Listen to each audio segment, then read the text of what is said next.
District of Columbia are sanctuary jurisdictions, accounting for 31% of the population in this country.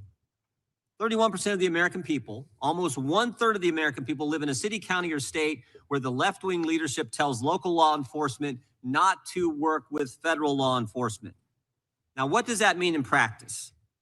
Let's look at Abraham Gonzalez, who on September 20th, 2023, was arrested by Border Patrol for illegally entering the United States.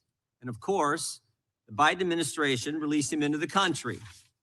5 months later, February 26, 2024, Mr. Gonzalez is charged with assault. 2 weeks later, March 11, 2024, he's charged with felony motor vehicle theft, stole a car. And on March 20th, 2024, 9 days later, he's arrested by the Denver police and placed in the Denver Justice Center. 6 days later, March 22nd, 2024, ICE sends a detainer notice to the Denver Justice Center saying this: if you're going to release Mr. Gonzalez, can you give us a heads up?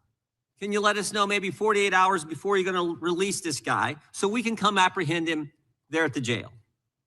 And remember, a detainer is a final order of removal from a court where this individual or this individual has committed some removable offense.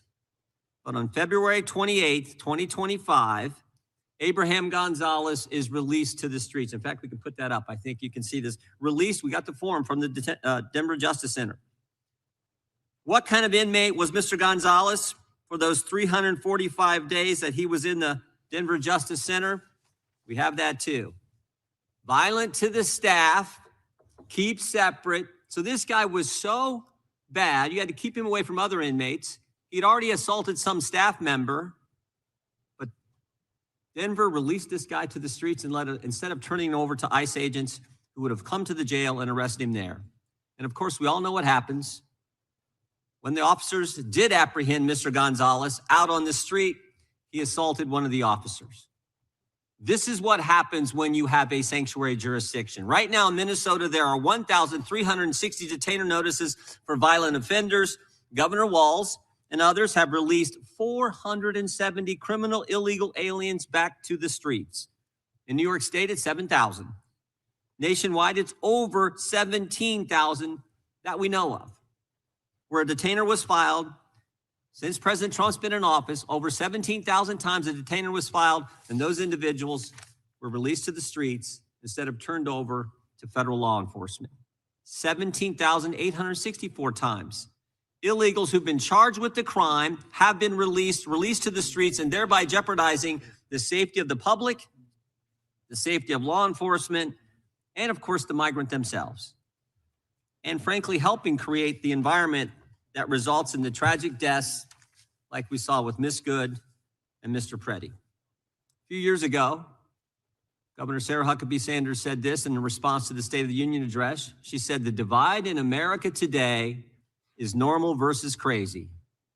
And it's true, because it's crazy not to have a border, which is what we had under the previous administration. It's crazy to abolish ICE, and it's crazy to release bad guys who are here illegally to the streets when with one phone call, federal law enforcement will come to the jail and pick them up. The mindset that says it's okay to release these guys is the same left-wing mindset that thinks it's okay to weaponize government against your political opponents. And that is exactly what we had in the previous Justice Department. The Biden-Harris Department of Justice called parents domestic terrorists. The Biden-Harris Justice Department used FBI SWAT teams to arrest pro-life advocates. The Biden-Harris DOJ targeted traditional Catholics. The Biden-Harris DOJ pressured social media companies to censor Americans, and the Biden-Harris Justice Department launched not one, but 2 investigations into President Trump, spending over $35 million to try to bring down their political opponent. To further this effort, they sought the phone records of over a dozen Republican members of Congress. Even the Democrats said this was wrong. They got bank records for scores of White House officials. They even paid at least one confidential human source $20,000 for information on President Trump. And of course, while doing all this, they couldn't tell us who planted the pipe bombs, who leaked the Dobbs opinion, and who put cocaine in the White House. But thank goodness the American people saw through it all. Americans were tired of being targeted for their beliefs, tired of the lawfare, tired of the rampant crime throughout this country, and that's why They overwhelmingly elected President Trump. And what a difference a year makes. What a difference a year makes. Under Attorney General Bondi, the DOJ has returned to its core missions, upholding the rule of law, going after the bad guys, and keeping Americans safe. The Trump Justice Department has restored the rule of law. Murders are down nationwide by 20%. In D.C., violent crime is down by 28%. The federal surge in D.C. resulted in 8,000 arrests, the seizure of 800 illegal guns, and the recovery of 16 missing kids. The Trump Justice Department apprehended a suspect in the pipe bomb investigation, and they've arrested 6 of the FBI's top 10 most wanted fugitives in just 1 year. Of course, they arrested narco-terrorist Nicolas Maduro, and they seized a record number of drugs flowing into this country. Trump Justice Department put an end to targeting Americans for their beliefs. Attorney General Bondi rescinded Attorney General Garland's anti-parent memorandum. Department of Justice ended the practices of using the FACE Act to target pro-life Americans. They've refused to tolerate attacks on places of worship and investigations of traditional Catholics that we saw in the previous administration. On her first day, Attorney General Bondi disbanded the Foreign Influence Task Force that was pressuring social media companies to censor Americans. And the Trump Justice Department has ended lawfare. Under Attorney General Bondi, along with Director Patel, they've worked to expose the political nature of Arctic Frost and the Jack Smith investigations. They've turned over hundreds of pages of documents to Congress, and that's why we know, for example, that Mr. Smith paid at least $20,000 to some confidential human source. That's why we know that Jack Smith knew it was unconstitutional to seek to toll records from members. But since the litigation risk was low, and because members would never find out about the subpoena until years later, they charged ahead and violated the Constitution. The Trump Justice Department has changed DOJ policy to require prosecutors to tell judges if NDOs relate to members of the separate and equal branch of government, the Congress. And to top it all off, the Trump Justice Department opened an investigation into the conspiracy behind the Russia collusion hoax. The Justice Department has put common sense ahead of politics. They sued to keep boys out of girls' sports. They secured deals with universities to stop race-based admissions and anti-Semitic practices. And after discovering rampant fraud in Minnesota, the Justice Department, under the leadership of Attorney General Bondi, has established a new national fraud division. In fact, I met with Colin McDonald, who will head that division, last week. I think he's going to do a great job. There's a lot of work to be done in that area, but I want to thank the Attorney General for her great work in the first year on the job, and I want to thank you for being here. With that, I would yield to the ranking member for an opening statement. Thank you kindly, Mr. Chairman, and welcome, Attorney General Bondi. You've got the best lawyer's job in America because your mission is justice and your clients are the American people. But to promote justice for the people, you've got to listen to the victims, like the women seated behind you today. Those are just some of the hundreds of survivors of Jeffrey Epstein's global sex trafficking ring who are demanding that the truth be told and are demanding accountability for the abusers who trafficked and raped them. You still haven't met with these survivors. So with their permission, let me introduce to you the survivors and late survivors' family members who are present today. There's Teresa Helm, there's Jess Michaels, Laura Bloom McGee, Danny Bensky, Liz Stein, Marina Lacerda, Sky and Amanda Roberts, who are the family of the late Virginia Giuffre, Charlene Richard, and Lisa Phillips. Now, you're not showing a lot of interest in the victims, Madam Attorney General, whether it's Epstein's human trafficking ring or the homicidal governmental violence against citizens in Minneapolis. As Attorney General, you're siding with the perpetrators and you're ignoring the victims.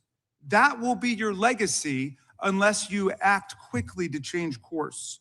You're running a massive Epstein cover-up right out of the Department of Justice. You've been ordered by subpoena and by Congress to turn over 6 million documents, photographs, and videos in the Epstein files, but you've turned over only 3 million. You say you're not turning over the other 3 million because they're somehow duplicative, but we know that there are actual memos of victim statements in there. And you also took down the Department of Justice's prosecution memo from 2019. So it's clearly not all duplicative, but even if it were, why not release it? Just release all the duplicative stuff. In the half you did produce, You redacted the names of abusers, enablers, accomplices, and co-conspirators, apparently to spare them embarrassment and disgrace, which is the exact opposite of what the law ordered you to do. Even worse, you shockingly failed to redact many of the victims' names, which is what you were ordered to do by Congress. Some of the victims had come forward publicly, but many had not. Many had kept their torment private, even from family and friends, but you published their names, their identities, their images on thousands of pages for the world to see. So you ignored the law, and even with over 100,000 employees at your disposal, you acted with some mixture of staggering incompetence, cold indifference, and jaded cruelty towards more than 1,000 victims raped, abused, and trafficked. This performance screams cover up. Convicted sex trafficker and groomer Ghislaine Maxwell opened the gates of hell to Virginia Giuffre and hundreds of other victims, as Virginia recorded in her remarkable book, Nobody's Girl. But when Maxwell was subpoenaed to come testify before Congress, you and Todd Blanche quickly moved her from a higher security prison to a minimum security camp in Texas, where she's enjoyed 5-star treatment, including catered meals, private gym time, and access to a therapy puppy. All because Todd Blanche, who's utterly failed to investigate the monstrous crimes of Epstein and Maxwell's co-conspirators, spent 9 hours with Maxwell and satisfied himself that she would have nothing untoward to say about Donald Trump, which is your only real interest in the matter, based on institutional performance. But abandoning victims and coddling perpetrators is what you do best. When the FBI opened a criminal investigation into the brutal killing in Minneapolis of Renee Good, a poet and 37-year-old mother of 3, by Trump's masked paramilitary ICE agents, you shut it down. You claim you're investigating the cold-blooded murder of Alex Preddy, an ICU nurse at the VA. But how can we trust the administration when the president and Kristi Noem call Preddy a domestic terrorist and Stephen Miller called him a would-be assassin? Not only do you refuse to share evidence with the state and local investigators and prosecutors in Minnesota, you have blocked their access to the crime scene and the evidence. How are you seeking justice for Marimar Martinez, the Montessori school teacher in Chicago who was shot 5 times by a Border Patrol agent who bragged about it on text? Or the family of Keith Porter, a father of 2 shot and killed by an off-duty ICE agent in LA? Or the family of Silverio Villegas Gonzalez, shot and killed in Illinois minutes after he dropped his kids off at school? There's no sign of any movement at the Department of Justice. You even launched a criminal investigation into Renee Good's grieving widow. How sick is that? But it's even worse. You've turned the People's Department of Justice into Trump's instrument of revenge. Trump orders up prosecutions like pizza, and you deliver every time. He tells you to go after James Comey, Letitia James, Lisa Cook, and Jerome Powell, the head of the Federal Reserve Board, and members of Congress like Adam Schiff, Mark Kelly, Alyssa Slotkin, Chrissy Houlihan, Jason Crow, Chris DeLuzio, and Maggie Goodlander, to name a few, and you snap to it. You replace real prosecutors with counterfeit stooges who robotically do the president's bidding. Nothing in American history comes close to this complete corruption of the justice function and contamination of federal law enforcement. And the good news is many serious lawyers at DOJ, including some of your own original appointees, have refused your lawless orders. Danielle Sassoon, your original pick for acting U.S. Attorney in Manhattan, resigned rather than follow your corrupt order to quash an indictment against Mayor Eric Adams as a political favor from Donald Trump. A Federalist Society member who clerked for Justice Scalia, U.S. Attorney Sassoon refused to participate in this blatantly corrupt scheme. Her top assistant, Hagan Scotton, an Iraqi war vet and 2-time Bronze Star recipient who clerked for Chief Justice Roberts, and then Judge Kavanaugh, promptly resigned too, writing to your office, quote, "I expect you will eventually find someone who is enough of a fool or enough of a coward to file your motion, but it was never going to be me." You and the president nominated Eric Siebert, a 15-year career prosecutor, to be your U.S. Attorney for the Eastern District of Virginia. But after 5 months of investigating Letitia James and James Comey, he found no evidence to justify criminal charges. So you forced him out.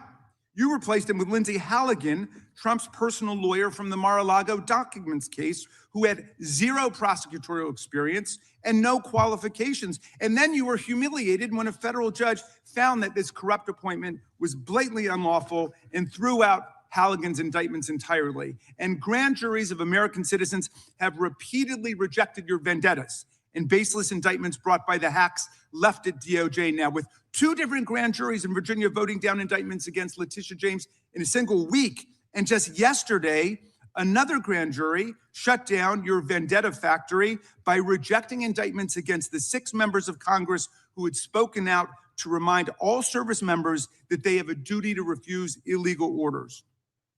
You tried to get a grand jury to indict 6 members of Congress who are veterans of our armed forces on charges of seditious conspiracy simply for exercising their First Amendment rights. I hope you will heed the wisdom and the constitutional patriotism of those grand jurors and not try it again by doubling down on that humiliation.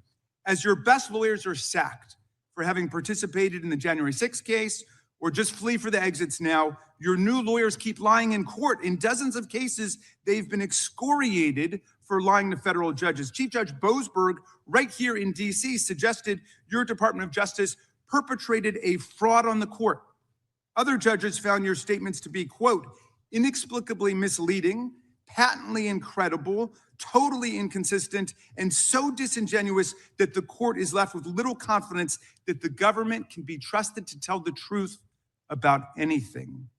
Now, as ranking member, I asked the chairman to add a few extra rounds of questions today because we each have 5 hours of questions, not 5 minutes, but we're stuck with 5 minutes. That's clearly insufficient to give voice to America's victims and survivors and to demand answers about all the corruption and cover-ups that we see at DOJ right now. We've got just 1 round, so we ask you politely but firmly, Madam Attorney General, please do not waste 1 second of our precious time by evading questions, by changing the subject, or engaging in personal attacks against members of Congress. We saw your performance in the Senate, and we're not going to accept that. This isn't a game.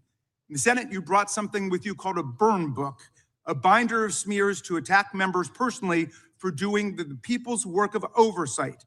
Please set the burn book aside and answer our questions. And when you hear us reclaim our time, that means it's time for you to stop speaking. We only have 5 minutes, so when we reclaim our time, that means you stop. And if you don't, we will ask the chair to stop the clock and let you go on his time. The quality of justice in America depends on the character of our government. Please do your job and bring the Department of Justice back from the brink. The survivors seated behind you and the American people watching everywhere deserve a Department of Justice worthy of its name. I yield back, Mr. Chairman. Without objection, all of the opening statements will be included in the record. We will now introduce today's witness. The Honorable Pamela J. Bondi has served as the Attorney General of the United States since February 5th, 2025. She previously served in the Office of the White House Counsel, 2 terms as the Florida Attorney General, and spent more than 18 years as a prosecutor. We welcome our witness and thank her for appearing today. We will begin by swearing you in. Would you please rise and raise your right hand? Do you swear or affirm under penalty of perjury that the testimony you're about to give is true and correct to the best of your knowledge, information, and belief, so help you God? I do. Let the record show that the witness has answered in the affirmative. Thank you. You can be seated. And please know that your written testimony will be entered into the record in its entirety. Accordingly, we ask that you summarize your testimony. Madam Attorney General, you may begin. Thank you. Thank you, Chairman Jordan, Ranking Member Raskin, and distinguished members of this committee. Thank you for hosting me here today. I'm grateful for the opportunity to answer your questions, highlight the work of our department, and discuss the most important topic of all, keeping the American people safe. A little over a year ago, I was sworn into office as the 87th Attorney General of the United States. I came into office with the goal of refocusing the Department of Justice on its core mission after years of bloated bureaucracy and political weaponization. The Department of Justice's core mission is to fight violent crime, protect the American people, and defend the rule of law above all else. While our work is never done, we have made tremendous progress to make America safe again. In 2025, we saw the lowest murder rate in 125 years. That's nothing short of historic. If you compare 25 to 24, here's what you'll find. The murder rate is down 21%, robbery down 23%, carjacking down 43%, gun assault down 22%, ag assault, burglary, could go on and on. Crime is declining. This did not happen by accident. The numbers tell an important yet straightforward story. President Trump has given us the resources, the support, and the leadership to protect the American people. President Trump's policies have saved lives. I cannot think of a policy outcome more important than protecting the lives of American citizens. Can you? This trend has been especially clear in Washington, D.C. and in Memphis. These are two iconic American cities that spent years in the grip of horrific violent crime. The Department of Justice surged law enforcement resources, and the results came quickly. Crime plummeted in both cities. And I want to make one point loud and clear. We achieved those results by working with Democratic mayors. Public safety does not have a party registration. When your constituents call 911, they don't ask for political views of the responding officer. They ask for help. I have federal agents in each and every one of your districts. They're here to help, and I am here to help. Many cities and states have worked with us and taken advantage of our federal support. Some have not. Meanwhile, a few elected officials have declared that they are, quote, at war with the federal government and encouraged widespread obstruction of law enforcement. This has resulted in avoidable clashes on the streets, as you've all seen. We've seen rioters storming a Christian church. Citizens and law enforcement officers have both been endangered by reckless rhetoric. We have made dozens of arrests in and around Minneapolis so far, and many of them could have been avoided by simple compliance with federal law. Of course, our efforts reach beyond our urban centers. We are striking crucial blows against terrorist organizations such as MS-13, TDA, the Sinaloa cartel, and Antifa. And as we sit here, I think you've seen the news this morning. The news is reporting that cartel drones are being shot down by our military. That's what we all should care about right now, protecting America.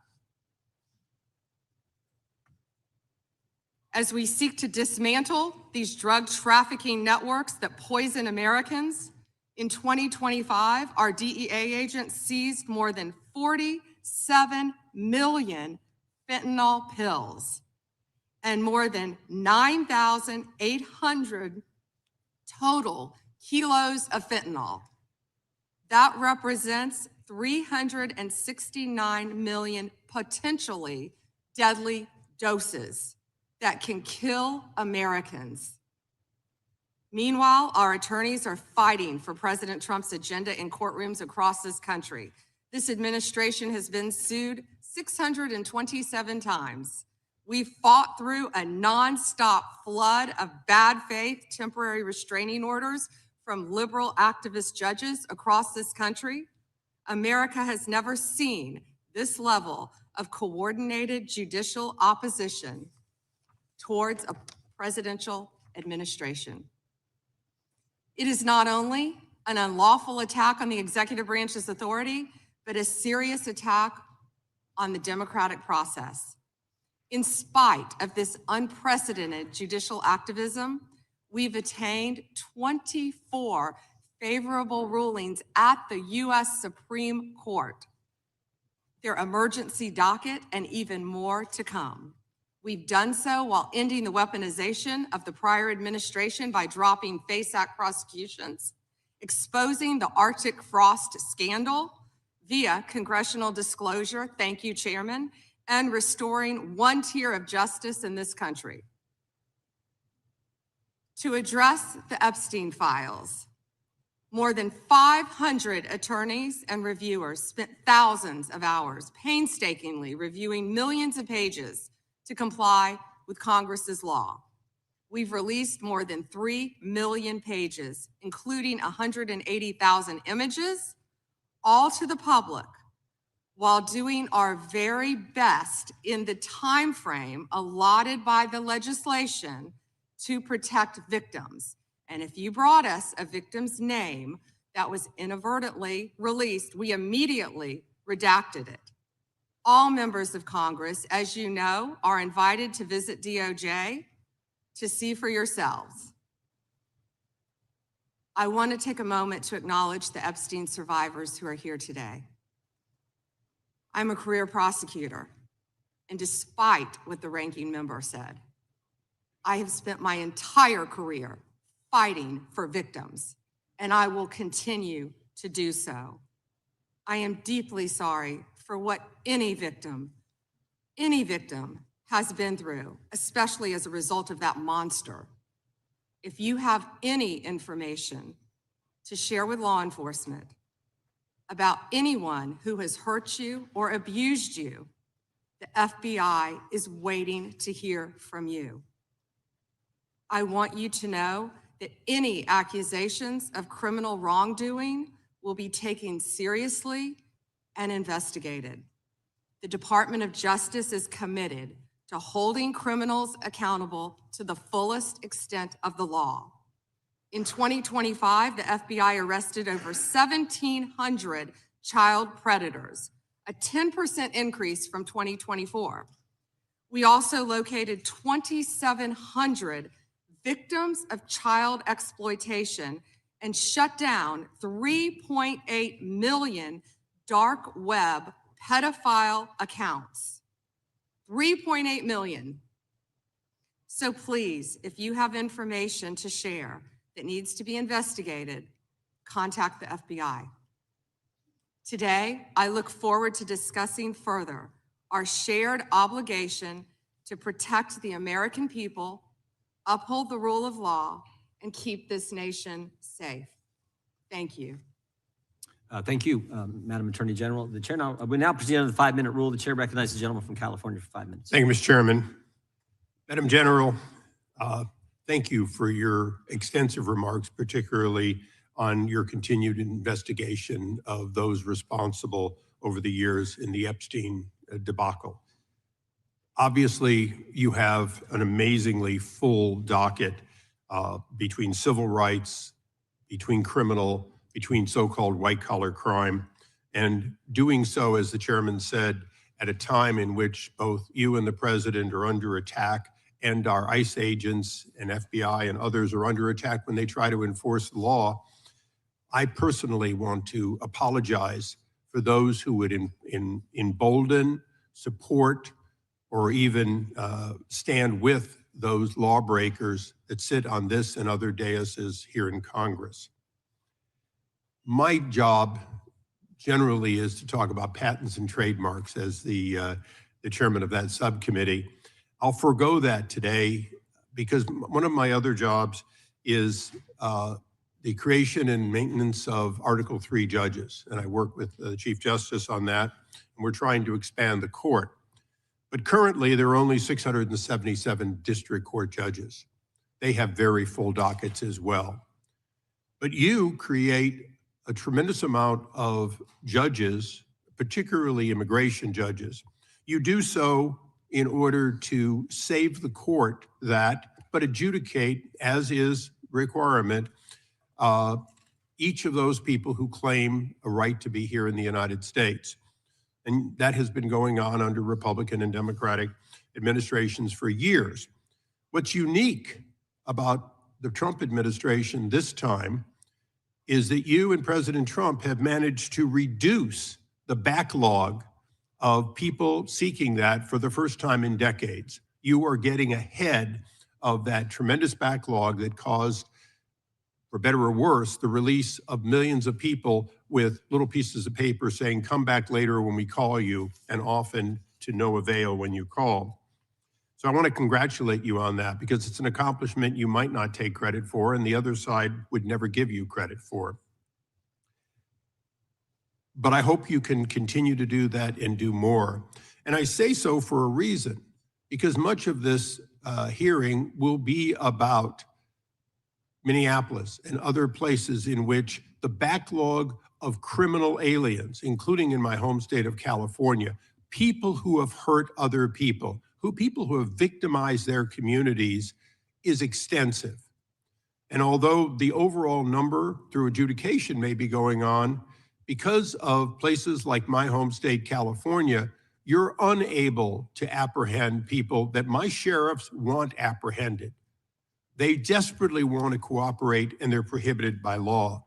It is this committee's opinion on this side of the aisle that, in fact, you should be given the ability to demand that, that participation, and that the release of a known criminal not be considered to be acceptable just because a state or city has declared itself a sanctuary. I want you to opine on just one thing that I think has been misunderstood. As I said earlier, you create and maintain those judges that adjudicate these cases. You also support so many that, in fact, have to make decisions as judges. Knowing that this limitation of so few Article III judges are there, please educate those who seem to miss the point that Article I judges, including bankruptcy judges, including immigration judges, including lots of people with the title appropriately judge, do in fact issue documents that look like, act like, and are normally accepted as warrants, as subpoenas, as demands for state officials to stand aside and allow the production of either an individual or documents. Because I think people are missing the point that these ICE retainers and detainers and so on, they act like they're nothing, when in fact, in the ordinary course, Madam General, you do in fact have Article I judges constantly putting those out, and they are respected normally.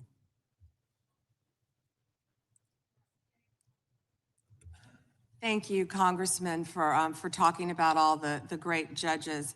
And if I could add one thing to that, we are always recruiting and looking for judges. So please reach out to our office for these judges who are handling all these very important matters. We've even added some JAG officers as immigration judges. Thank you. And so we're continuing to do that, but we're always seeking qualified lawyers as well to be part of that. And thank you for highlighting that, Congressman. Thank you. I yield back. Gentleman yields back. The gentlelady from Washington is recognized.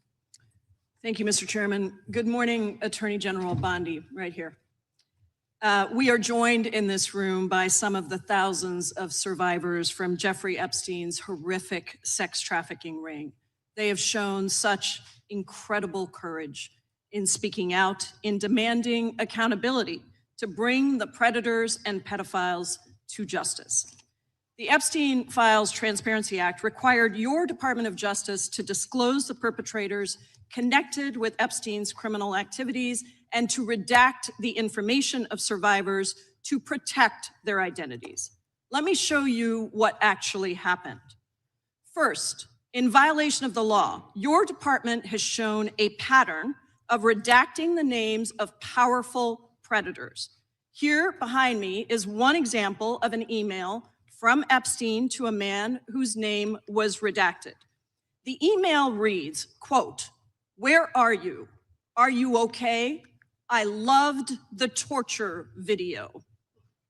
Only after members of Congress demanded that we see the unredacted files did the world learn the name of this individual, Sultan Ahmed bin Sulayem, the chairman and CEO of a company that had financial ties to President Trump's business and personal ties to Trump's advisor, Steve Bannon. Second, the survivors were not similarly protected, also in violation of the law.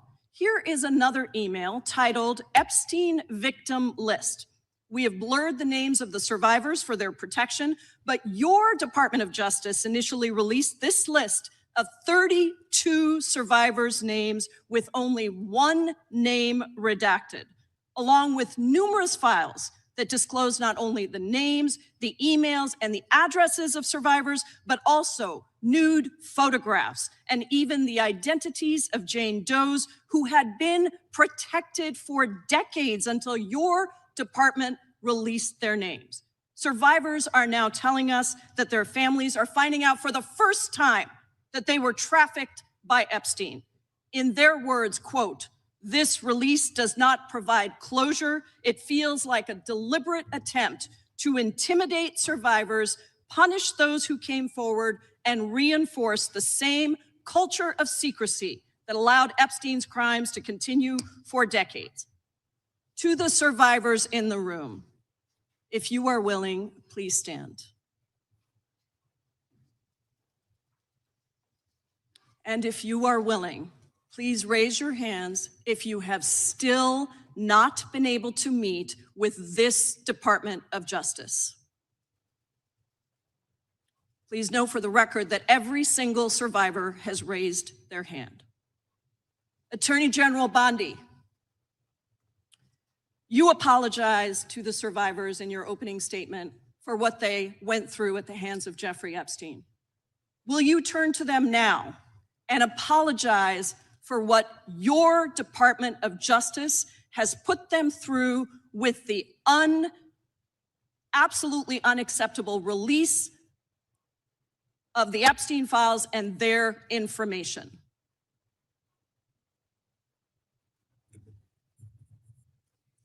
Congresswoman, you sat before, Merrick Garland sat in this chair twice.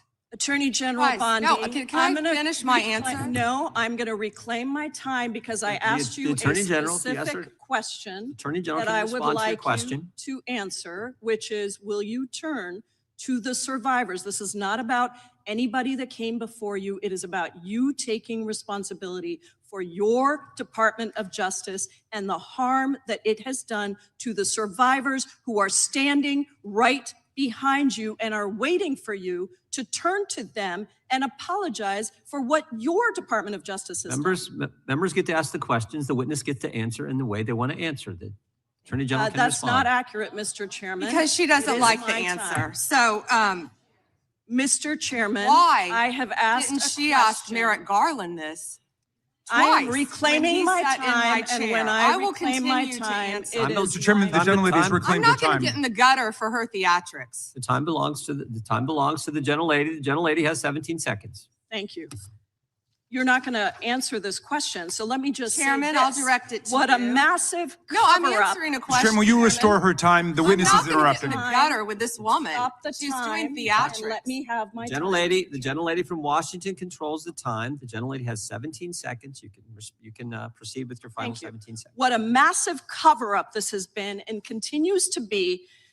Donald Trump made the release of the Epstein files the center of his political campaign because he thought it would benefit him. Then you got into office, Attorney General, claimed to have a client list, only Regular to order. then say that there was no list. Your deputy, Todd Blanche, met alone with Ghislaine Maxwell and transferred her to a minimum security prison. And now you continue the cover-up. And I wish that you would turn around to the survivors who are standing right behind you and on a human level, Chairman, apologize The chair now to recognizes the them chair. on what you have done.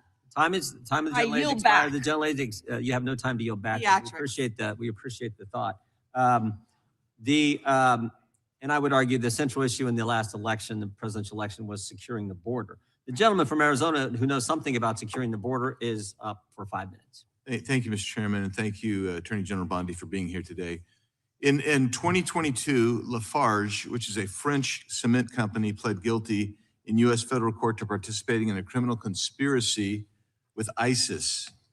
That conspiracy contributed to the deaths of U.S. service members fighting in Syria during Operation Inherent Resolve. As part of the plea agreement, Lafarge was required to pay more than $775 million to DOJ's asset forfeiture fund. In February 2025, my colleagues and I sent you a letter urging the department to review the petitions for remission submitted by the families of those fallen service members, including several of my constituents. The previous administration ignored these victims and our requests and left their petitions unresolved. My question for you on this particular issue is if you're willing to work to ensure those families that their petitions will be reviewed and brought to a resolution. Congressman, we are aware of that, and we're committed to doing everything we can to support the victims and work with you. Thank you for that question. Yeah, appreciate your answer. And now let's go to something that is also pressing that I've been working on for years, and this is the FISA Section 702 and Arctic frost.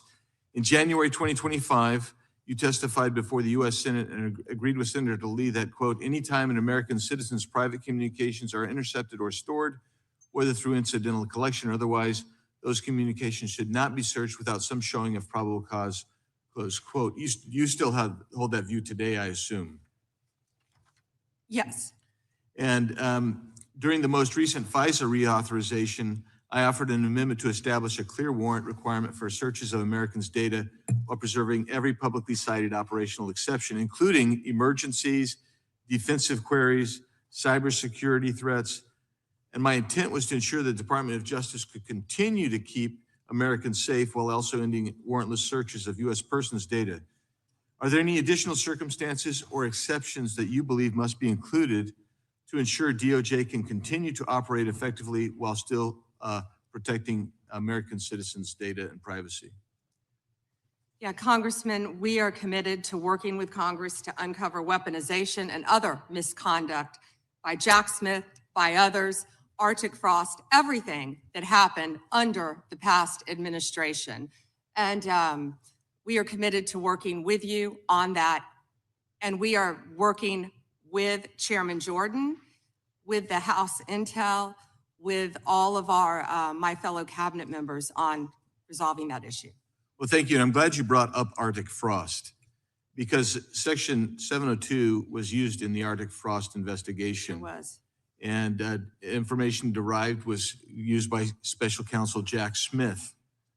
And my question has always been, and no one's been able to answer this, is what was the legal predicate for using a foreign intelligence authority in the Arctic frost investigation? Have you been able to ascertain any legal predicate? Congressman, what I can tell you today is that has been referred to my office. I can't discuss anything regarding that because it is very active and ongoing. And you probably can't answer this one either, but I really want to know if Section 702 queries related to that matter involved members of Congress, which we know at some level it did, congressional staff, which we know at some level did. We've heard that journalists or other U.S. persons not suspecting of acting as foreign agents were also caught up in that. Can you answer that question and say whether queries did cover all those groups I just identified? It is a very active pending investigation within my office. However, I believe many members of Congress have stated that their phones were part of Arctic frost. We are well aware of that, and we are taking this very seriously, and this is a very active investigation. And I would keep going and say, if any member of the Democrat Party, if any of them, if that had happened to them, we would take that just as serious as we do. And they should be jumping up and down, screaming, supporting you and what you want to do, because this should be a bipartisan issue. Well, I hope it is a bipartisan issue.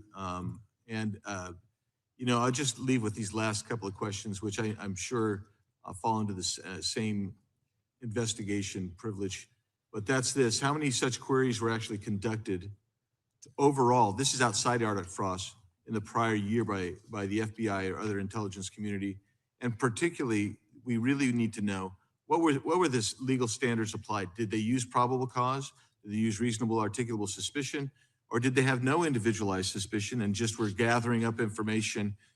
And that's beyond the investigation with regarding Arctic frost. I don't expect you to have that information today, but if you can help get that information so we can understand the extensive nature of this continued misuse of 702, it would be very particularly helpful. And it was extensive. Yes, Congressman. Thank you. Time of the gentleman has expired. I have a UC, Mr. Chairman. And that is the gentlelady from Texas. I ask unanimous consent to enter into the record. El Paso airspace reopened after FAA quickly rescinds 10-day flights restriction. This was published by the Texas Tribune on February 11th, 2026. And it says it was because of an impasse with the DOD over the use of unmanned objection, without military objection. aircraft Without and not objection. triggered by Mexican cartel drones. Without objection. Point of order, Mr. Chairman. I didn't hear back about the second round of questions. I assume that's not happening. I just want to be able to assure the members, certainly on my side, if not both sides. That's not a point of order. No, that every Question member you will had. get 5 minutes with the witness. Will there be 5 minutes for each? Yeah, you get 5 minutes. Yeah. With the witness. Okay, Yeah. very good. Okay. And are you up next? Gentleman from New York is recognized. Mr. Chairman, I want to begin by acknowledging the survivors of Jeffrey Epstein's horrific abuse who are in the room with us today. I want to thank all of you for your bravery in speaking out. I want to say that you and the other survivors of these heinous crimes deserve better from this Department of Justice. In particular, it is shocking that the department did not redact the names of Epstein's victims, but it did redact the names of their abusers. I don't know whether this was done out of incompetence or whether it was deliberate and malicious, but either way, it is completely unacceptable. Even more troubling, the DOJ has failed to bring any of these perpetrators to justice. Instead, it has engaged in a relentless pursuit of Donald Trump's perceived enemies.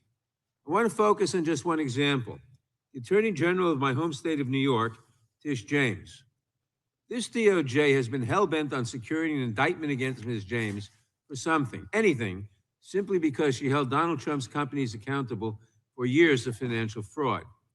And indeed, the department manufactured an investigation against her for alleged, quote, mortgage fraud. But the U.S. attorney leading the investigation, Eric Siebert, a Trump appointee, refused to bring charges against Ms. James because there was simply no evidence. Unfortunately, a prosecutor who refuses to do Trump's bidding has no place in this DOJ, so Mr. Siebert was forced out. Trump could not contain his fury that he expressed to you in a social media post addressed to you by name. I'm sure you've seen it. Quote, I fired him and there is a great case, he wrote to you about Mr. Siebert. Then we moved down. We can't delay any longer. It's killing our reputation and credibility. They impeached me twice and indicted me 5 times over nothing. Justice must be served now. And obviously, you followed that order. Lindsay Halligan, Trump's former defense lawyer who had never prosecuted a case in her life, was installed to replace Mr. Siebert, and it was clear that part of her mandate was to go after Ms. James. Halligan immediately sought an indictment, which the court dismissed because Halligan was illegally put into the role. But your department was undeterred. And not once, but twice, it tried to indict Attorney General James in separate courts. Both grand juries rejected you and refused to indict her. It is practically unheard of for a grand jury to refuse an indictment. In 2016, it happened in just 6 cases out of over 150,000 offenses. And you had it happen twice in the same week in 2 different courts. That must have been humiliating. And now there are reports you are continuing to investigate her. The amount of resources that have gone into targeting Attorney General James, months of investigations, multiple failed indictments, is astounding. Since your own prosecutors told you that there is not enough evidence to support a conviction, it's clear that you were going after her simply because she held President Trump accountable and he wants to punish her. And she is just one name on a long list of Trump political enemies that DOJ is reportedly targeting. From Jerome Powell and Lisa Cook at the Federal Reserve to James Comey, numerous Democratic members of Congress, John Brennan, Jack Smith, Democratic officials in Minnesota, Chris Krebs, Miles Taylors, and more. And those are just the ones we know about. In contrast to these politically motivated investigations, grasping at something they can charge their enemies with, we now have concrete evidence of disgusting criminality revealed in the Epstein files.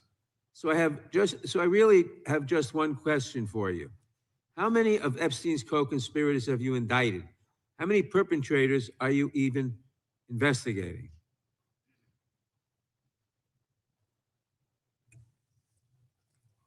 First, you showed it. I find it. How many have you indicted? Excuse me. I'm going to answer the question. Answer my question. No, I'm going to Yes. answer the question How- the way I want to answer the question. No, Your you're gonna answer theatrics the are question the way I ridiculous. asked it. How Chairman many have you Jordan, I'm indicted? not going to get in the gutter with these people, How many but have you- I'm going to answer the question. How many have you indicted? Again, the time belongs to Reclaiming my time. the time I belongs. think it's very Reclaiming interesting. my I time. think it's very Reclaiming my time. interesting. You can When reclaim he your talks time, about they reclaiming my time, indicted, Mr. the Chairman. president said they Close the indicted clock. him Mr. twice. Chairman, please They stop the sure clock did. and And stop he the clock and indicted- restore his oh, time. okay, here we go with these Committee will be in order. theatrics. The time Reclaiming my belongs to time the and gentleman yield back from the New clock, York. please. We will give you a few more seconds. We will do that. But when Reclaiming you ask my- a question, the The witness question gets to was- answer. You may not like the answer, but she Right. gets to The answer. question was, how many of Epstein's? They don't like What? the answer, Reclaiming Chairman, my time. because it's honest. Reclaiming So my- he asked a Reclaiming my 4-minute time. question. Restore 45 and seconds, I Mr. am Nadler, going please, to Mr. Chairman. Reclaiming my time. Answer. You can let her filibuster all day long, but not on our watch. Reclaiming- Not on our time. No way. And I Reclaiming- told you about that, Attorney General, before you You started. You don't tell me Yeah, I anything, did tell you because we washed saw up what you did in the loser Senate. Lawyer, not even a lawyer. Committee will be in Reclaiming my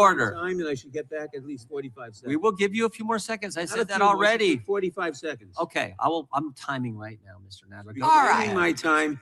The answer to my question, how many of Epstein's co-conspirators has she indicted, is 0. You have been the Attorney General for a whole year, and your DOJ fired the lead prosecutor of this case, sat on evidence this entire time, and claimed falsely last July that there were no more leads. It took an act of Congress for you to finally release part of the Epstein files, and when you did, you included personal information about the victims while protecting the names of abusers. Time of the gentleman None of has the perpetrators have been expired. brought to justice, but enormous resources Time are of the dedicated to gentleman has pursuing Trump's expired, enemies. and It's obviously clear there that was- under your leadership, the Department of Justice there no was longer no works for question American in people. there. It works to for respond Donald to. Trump. I yield back. The gentleman yields back. May I answer? I think our next questioner, Madam Attorney General, is going to give you time to respond to Thank you, Chairman. all kinds of things. So we will turn to the gentleman from Texas for 5 minutes. Ms. Bondi, you go right ahead. I'm over here. The time is yours. Thank you. First, he brought up the president saying they indicted me twice. They sure did. They tried to impeach him twice. And you, Mr. Nadler, were one of the leads on the impeachment. I was on the other side. I lived that with you. During impeachment, you said the president conspired, sought foreign interference in the 2016 election. Robert Mueller found no evidence, none, of foreign interference in 2016. Have you apologized to President Trump? Have you apologized to President Trump, all of you who participated in those impeachment hearings against Donald Trump? You all should be apologizing. You sit here and you attack the president, and I am not going to have it. I'm not going to put up with it. You know, all they want to do, all the American people need to know this. They are talking about Epstein today. This has been around since the Obama administration. This administration released over 3 million pages of documents, over 3 million. And Donald Trump signed that law to release all of those documents. He is the most transparent president in the nation's history. And none of them asked Merrick Garland over the last 4 years one word about Jeffrey Epstein. How ironic is that? You know why? Because Donald Trump, the Dow right now is over, the Dow is over $50,000. I don't know why you're laughing. You're a great stock trader, as I hear, Raskin. The Dow is over 50,000 right now. The S&P at almost 7,000. And the NASDAQ smashing records. Americans' 401ks and retirement savings are booming. That's what we should be talking about. We should be talking about making Americans safe. We should be talking about, what does a Dow have to do with anything? That's what they just asked. Are you kidding? Mr. Jordan, Mr. Jordan, Committee will be in order.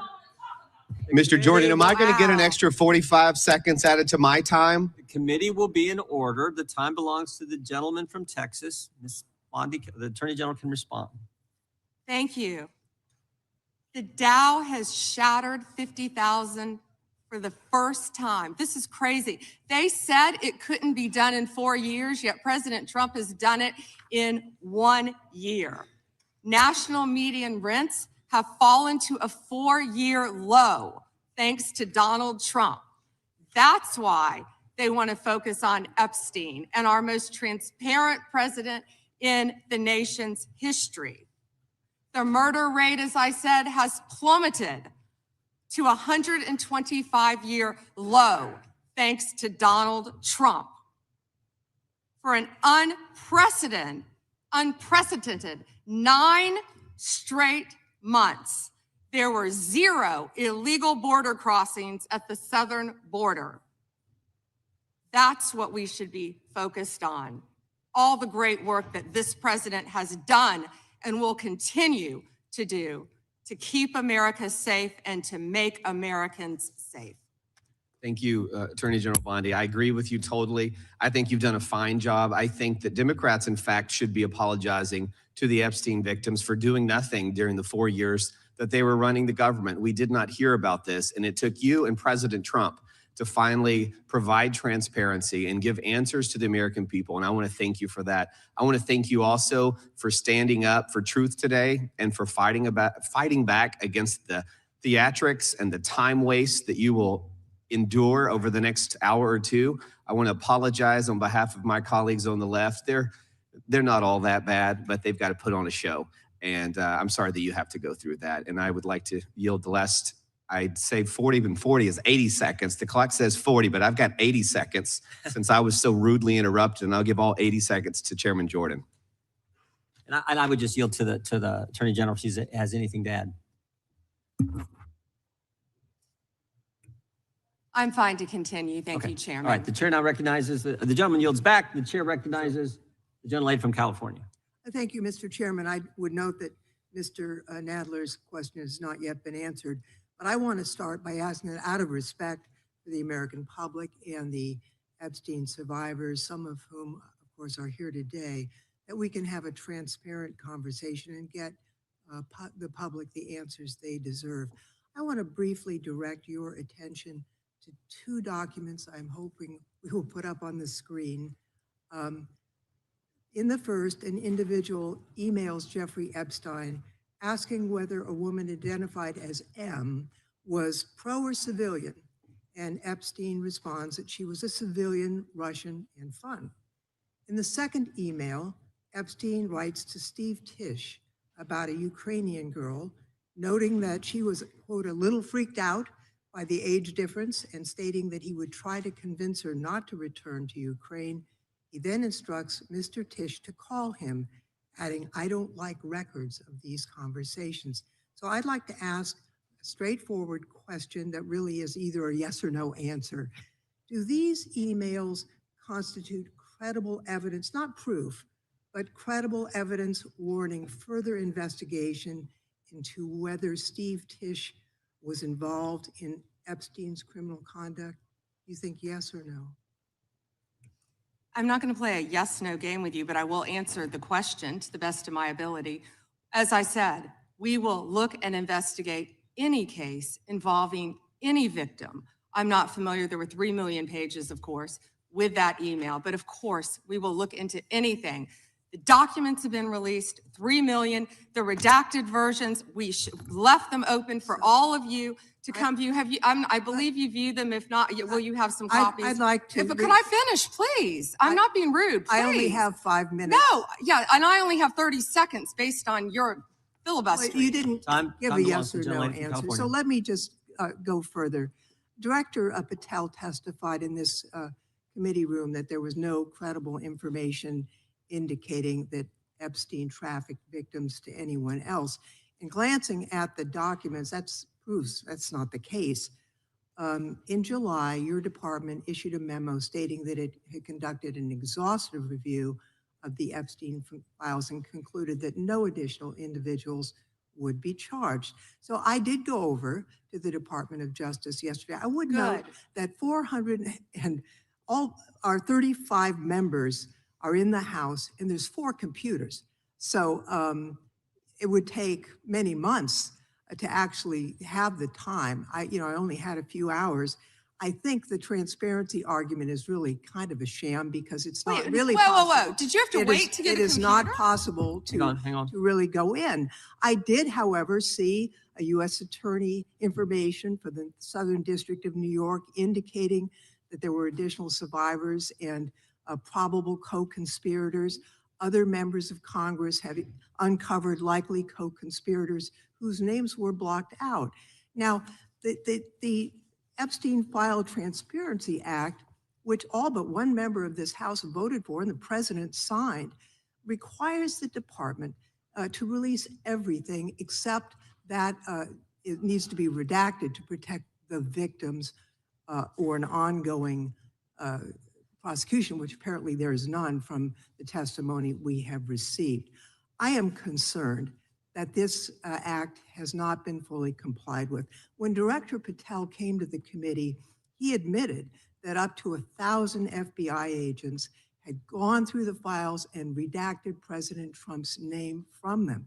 And it's pretty clear that what has been transmitted from the FBI continues to redact President Trump's name, even though he is mentioned, thousands of times in these files. So I think the credibility of the department in terms of complying with the act has been damaged. And I think the department's credibility has been damaged in other ways. I think we all saw the horrible video of American citizens being killed by ICE agents in Minneapolis. And I think how the department has handled these cases raises a lot of doubt about the department. State and local police in Minnesota got a court order to get access to the crime scene to be sure evidence would be properly preserved by federal agents. But they took the agents defied the court order, and in a departure from general policy, the DOJ is not collaborating with state and local law enforcement on these homicides. So I really think that is a disgraceful approach to the homicides of American citizens, and really does nothing to bring credit to your department. And Mr. Chairman, I would yield back. Gentlelady yields back. May I answer? Attorney General can respond. I find it interesting that she keeps going after President Trump, the greatest president in American history. And if they could maintain their composure, this isn't a circus, this is a hearing. I find it interesting she keeps going after Donald Trump. She doesn't say how much money she took from Reid Hoffman, did you? None. And nor did Mr. she Chairman, post regular anything. order, please. She Regular order. posted nothing on her X account, on Gentlelady. her Twitter account during the Biden years. Gentlelady. Yet now, There all was of no a sudden, question she's asked. going after Committee will be in point of order. There was no Committee will question be in asked order. of the Attorney General. She doesn't just get to. Committee will be in order. I have a point of order, Mr. Chairman. Committee will be in order. Point of order, Mr. Chairman. Gentlelady can state her point of order. When a witness attacks, Not a valid point of order. You got to state. She hasn't completed her point of order yet. Gotta Please let her cite- speak, Mr. Chairman. Let's have some regular order here. Regular order is you got to state the rule. And she I am didn't do it. trying to make a point of order that the witness, What without- rule are you referring to? without responding to a question, has attacked me personally. I think it's pathetic that she can't answer the questions and First instead time is that attacking is not even close members to a of the point of committee. order. The gentleman from Wisconsin is recognized. In August of last year, I sent a letter to the Department of Justice asking for assistance in seeking compensation for the town of Lac du Flambeau. Town of Lac du Flambeau is in my district, and your office replied that it was an ongoing matter and unable to comment on it, which I understand is just fine. I want to set this up just as a reminder.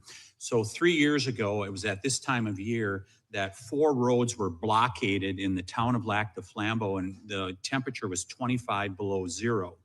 People had to park their cars at a neighbor's place, take the snowmobile across the lake to get their car, and then be able to drive into town. There were people 80 and 90 years old that could not, were very concerned that they'd be able to get emergency medical services. And the perpetrators of this, the tribe out there, they demanded compensation from the town. I would call it extortion. They ultimately got $600,000 from the town of Lac du Flambeau.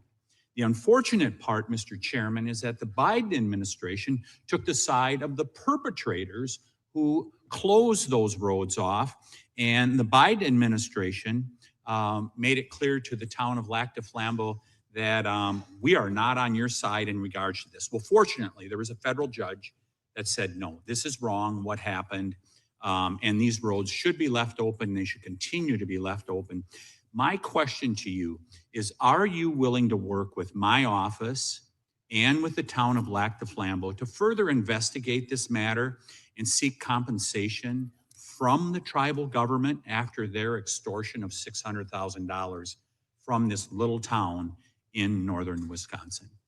Congressman, you do a great job representing your district. And yes, we would more than welcome working with you, and we are familiar with that investigation. Mr. Chairman, I would just add, we're highlighting these miscarriages of justice in the previous administration. This is just another one of those small examples, no different than the Catholic Diocese in Richmond and many others that you have retold so many times.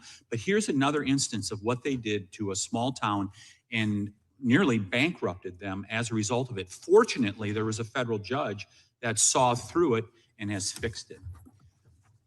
I want to move on to fraud enforcement. You've established a National Fraud Enforcement Division. Is that correct, Madam Attorney General? Yes, Congressman. Has this new division begun any investigations and getting after those individuals that have committed the rampant fraud we've seen, like in Minnesota? Well, it's not only rampant in Minnesota, it's rampant throughout this country. Much of it is in California, as you know, and other places. Yes, we are working on it actively. Our criminal fraud division has been working on it. We are expanding that. It was the vice president's idea to come up with this amazing separate fraud division, which we are establishing and going nonstop, not only to expose the fraud in Minnesota, but around the country. It's taxpayer dollars that have been stolen from the American people. And we are committed to recovering that money and holding those people accountable. Mr. Chairman, I would remind everyone here, why did this happen in Minneapolis? Why did federal law enforcement have to go to Minneapolis? Because of industrial scale fraud.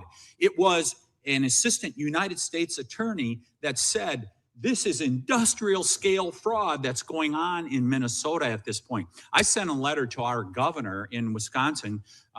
We're right across the border there. My district is only 20 miles from the city of Minneapolis. And I asked him to open the books for a federal audit on food stamps and Medicaid. Don't you think it would be a good idea for every governor to do that at this point? It protects the citizens, and I can't understand why that's not happening. And yes, I do think that's a great idea. It's happening around this country. And when our new division with Colin McDonald is established, it's established. When Colin is confirmed, he's amazing. I think you've met with him, you said, Chairman. When that is established, we're going to work on both sides of the aisle. That's what we want to do, to stop fraud in every city, in every state in this country. We will continue to fight for the American people. So you would encourage every governor across the United States, after what we have seen in Minnesota, what we almost certainly know is happening in other states, you mentioned California, you would agree that every governor should avail themselves of federal resources to make sure that this industrial scale fraud is rooted out to protect the taxpayers of the United States. Is that correct? Absolutely. Mr. Chairman, I yield back. Gentleman yields back. The gentleman from Tennessee is recognized. Thank you, Mr. Chair. First, I'd like to thank you for holding this hearing and holding it in a proper fashion as you have. Secondly, I'd like to thank all of the victims of the Epstein case who've come here to attend this hearing, for doing it and for being brave and trying to move this justice forward. I apologize, I can't do it, but the Attorney General not recognizing it. That's embarrassing. I am from Memphis, General Bondi, and Memphis does have the task force there. The Memphis Safe Task Force has been operating in Memphis for several months. And we do have a Democratic Mayor, Paul Young, and he's not against the task force, but he is against ICE being in Memphis, and he's not in favor of the National Guard being in Memphis. And I concur with him on those positions. I think the DEA being there, the alcohol, tobacco, and firearms, the FBI, who have been in Memphis in other ways, having more people there is good for Memphis. Crime has gone down in Memphis, but it went down 25% before the task force got there under the direction of Mayor Young and Director Davis, Chief Davis. It's gone down about 15% more since then. And that's good. but I would like to comment that Mexico City's homicide rate has gone down 40% during the same time when Memphis has only gone down 25%. And that's not necessarily because of the task force, although the mayor says he thinks it's helped. So I thank you for that. You would agree, I presume, that violent crime in communities across our country is critically important, and that's why the task force is there. Is that not true? Yes, and if I can just add to that, I think the surge, the FBI, our FBI under the leadership of Director Patel came in and did a surge in Memphis. Earlier. Prior to the task force. Yeah, Bible. And thank you for saying that about Mayor Young. He's been great to work with, and thank you. He's a good guy. He's a very good guy. One problem I've got with where we are in priorities here. A recent Department of Justice, National Institute of Justice report based on arrest records in Texas and in California found that undocumented immigrants were less than half as likely as U.S.-born Americans to be arrested for homicide. And this pattern holds for assault, sexual assault, robbery, burglary, theft, and arson. Half as likely to be arrested for drug offenses. So I ask you, and I've written to you about this, there are TV ads that run that say to local law enforcement, specifically, says, are you tired of having your hands handcuffed because you can't do the things you wanted to do when you joined? And if you want to do something different, join ICE and you'll get a $50,000 bonus and we'll pay off your debts, student debts, and we'll help you with pensions, et cetera, et cetera, et cetera. So they're encouraging local law enforcement to leave local law enforcement and go to work for ICE. We need people working in the front lines of local law enforcement to protect our citizens from the worst of the worst. The worst of the worst are not the immigrants. The worst of the worst records show are native-born Americans, and they are committing crimes that hurt our citizens and our cities. And you're working against it, and thank you for that. But by trying to get our local law enforcement, where we have an undercount of officers in Memphis, to leave Memphis and go to work for ICE to deport people is a wrong priority. Why are we trying to get people, policemen who are working on the front lines, to leave the front lines, take the $50,000 and go to work for ICE and instead of working to fight the worst of the worst? Congressman, I have not yet seen that commercial, that ad. I would argue that we need strong people in both local law enforcement, state law enforcement, and all of our federal agencies working together. I've seen some of the worst violent criminals who were in this country illegally. We both know that. And in Memphis, working hand in hand, I want to stick with Memphis and your mayor and what you discussed, because there have been nearly 6,000 arrests as of February 8th. And I think you agree with this, in your district, and almost 600 gang members. What we found in Memphis, a lot of the gangs are local gangs. But 600 gang members were taken off the streets. Time, because I've only 40 seconds. I'm going to agree with you. Yeah. I thank you for that. And 148 missing children were recovered by all of us working together, and nearly 1,000 illegal guns were seized as a result of us working together. And I don't disagree with some of the things you said, but there are questions about those children, but it's a different thing. The fact is, ICE is running rampant and you are not investigating them. When they killed Mr. Pretty and Miss Good, that was an execution, and you did not investigate it. And you tried to investigate Miss Good's widow, and you tried to investigate Mr. Pretty. They were executed like Kristi Noem executed her dog. And that was wrong. And you should investigate those people, and you should investigate anybody that uses a weapon, federal official or not, for civil rights violations. I yield back the balance. Gentleman yields back his time. Madam Attorney General, anytime you need a break, just let us know. If not, we'll just keep going. The chair is now recognized for 5 minutes. Madam Attorney General, you're not allowed to exercise your constitutional rights in a way that tramples on someone else's, are you? No. No, you can't do that. I mean, you have a right to petition the government under the First Amendment. That doesn't mean you can come into this room and start screaming at Mr. Raskin or me or anybody else and disrupt a congressional hearing. You have a right to protest on the street, but that doesn't give you a right to go into the Capitol and disrupt Congress. Something these guys talk about every day. You can't do that. So when Don Lemon said that he was exercising his First Amendment free press rights, freedom of the press rights, that's not really accurate, because he was trampling on other individuals' rights. Is that true? Chairman, we will always protect our churches and the freedom of religion. And yes, that's accurate. First right mentioned under the First Amendment, Right. freedom of religion, freedom to practice your faith the way you think the good Lord wants you to, right? That's right, under the federal government. And isn't it true that Mr. Lemon met at a shopping center with the rioters who entered City's church in St. Paul, met with them prior to marching to the church?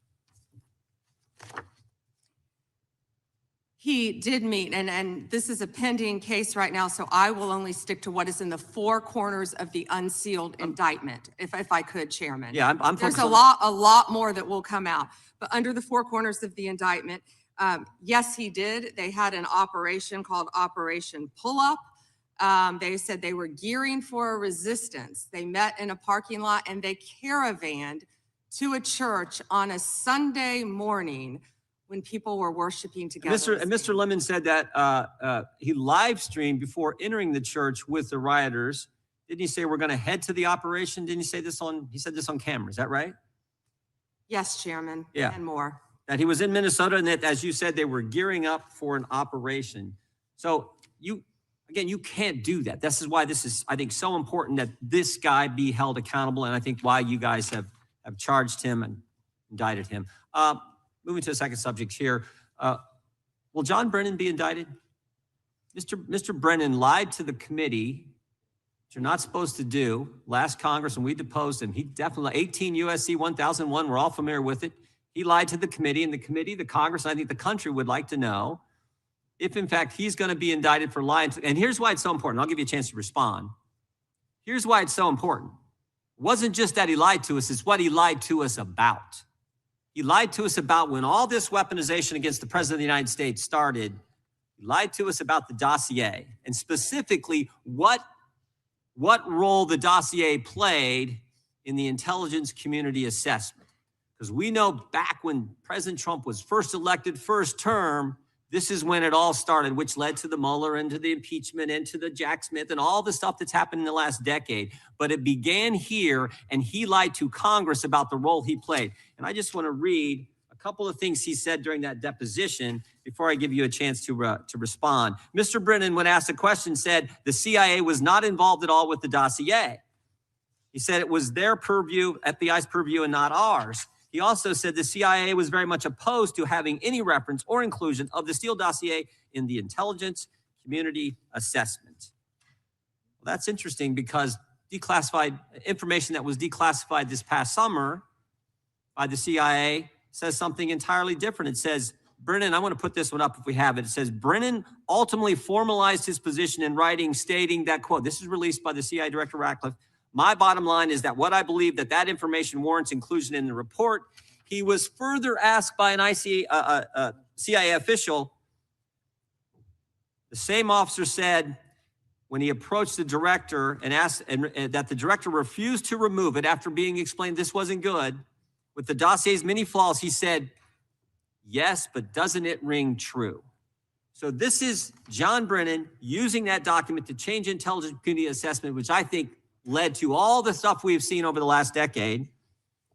And I think this committee in the country, Congress in the country, like to know if Mr. Brennan is going to be indicted.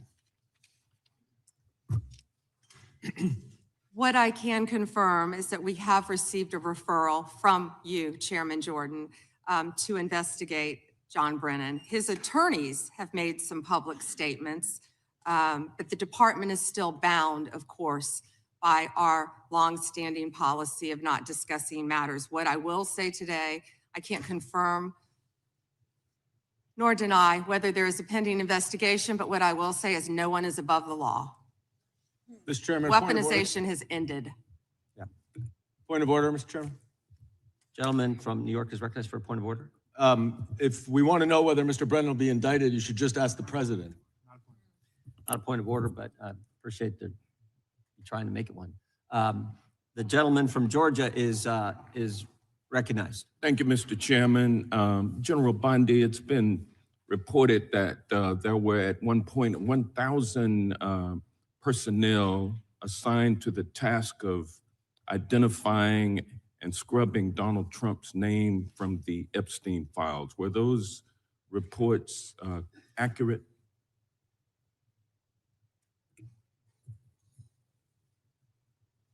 I believe his name has appeared countless times in Okay, the documents how that many have people were been released. assigned? If I could finish, I just I'm asked going to this- read you the I stats. just simply asked whether or not it was true that it was 1,000 folks who were assigned that task.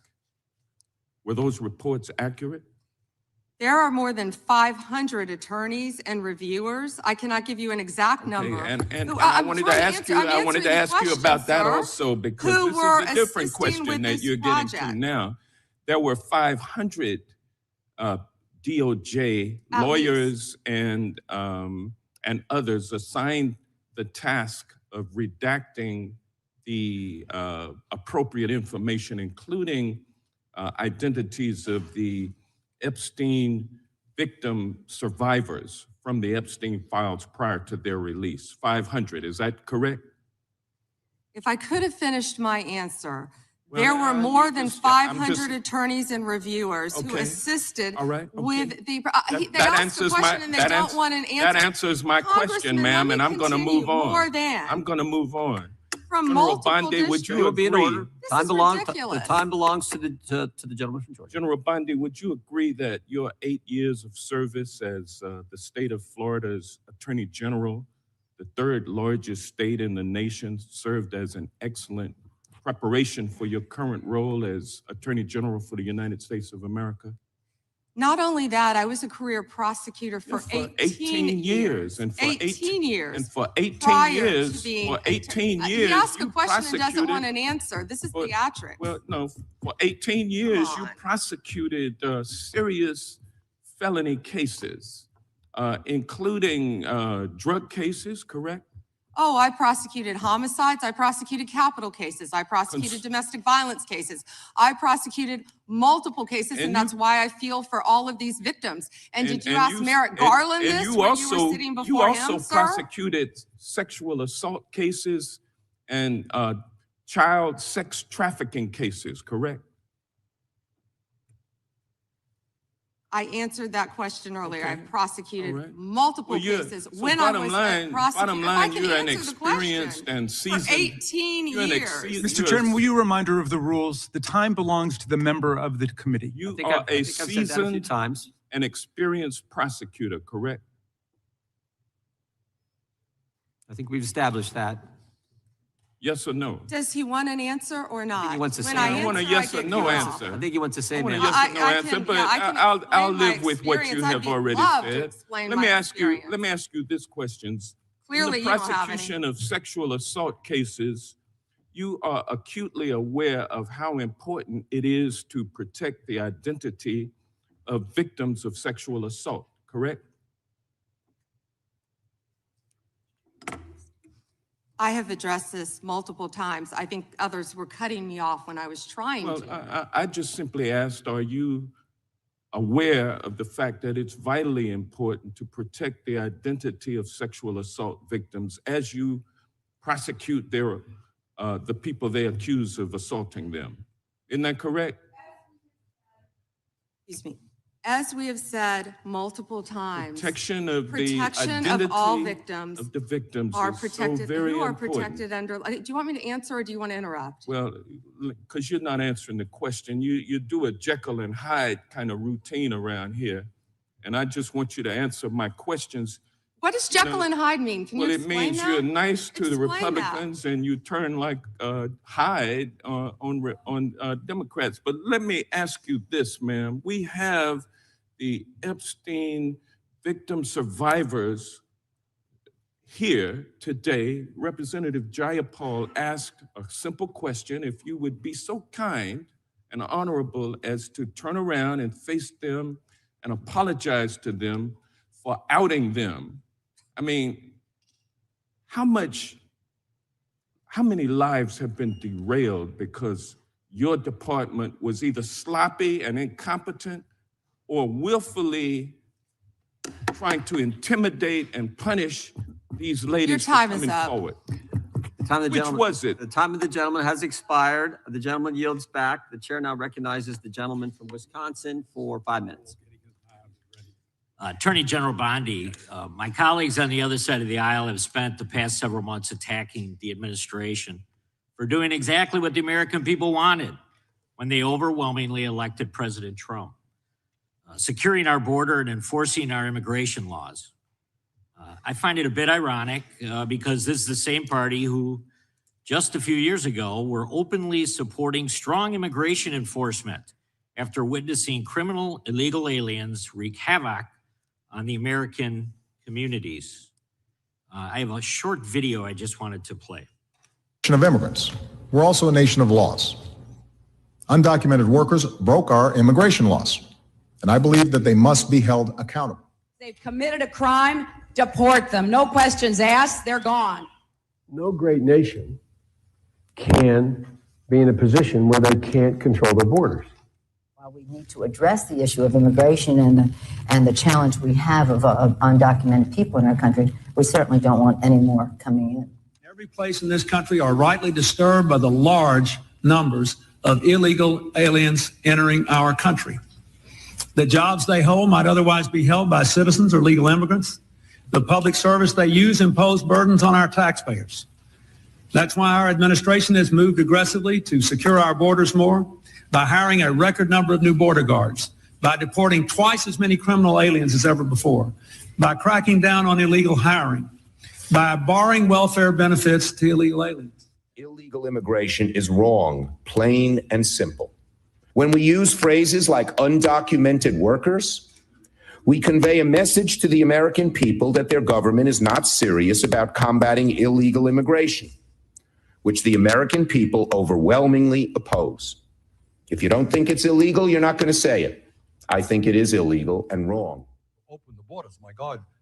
You know, there's a lot of poverty in this world, and you're going to have people from all over the world. And I don't think that's something that we can do at this point. Can't do it.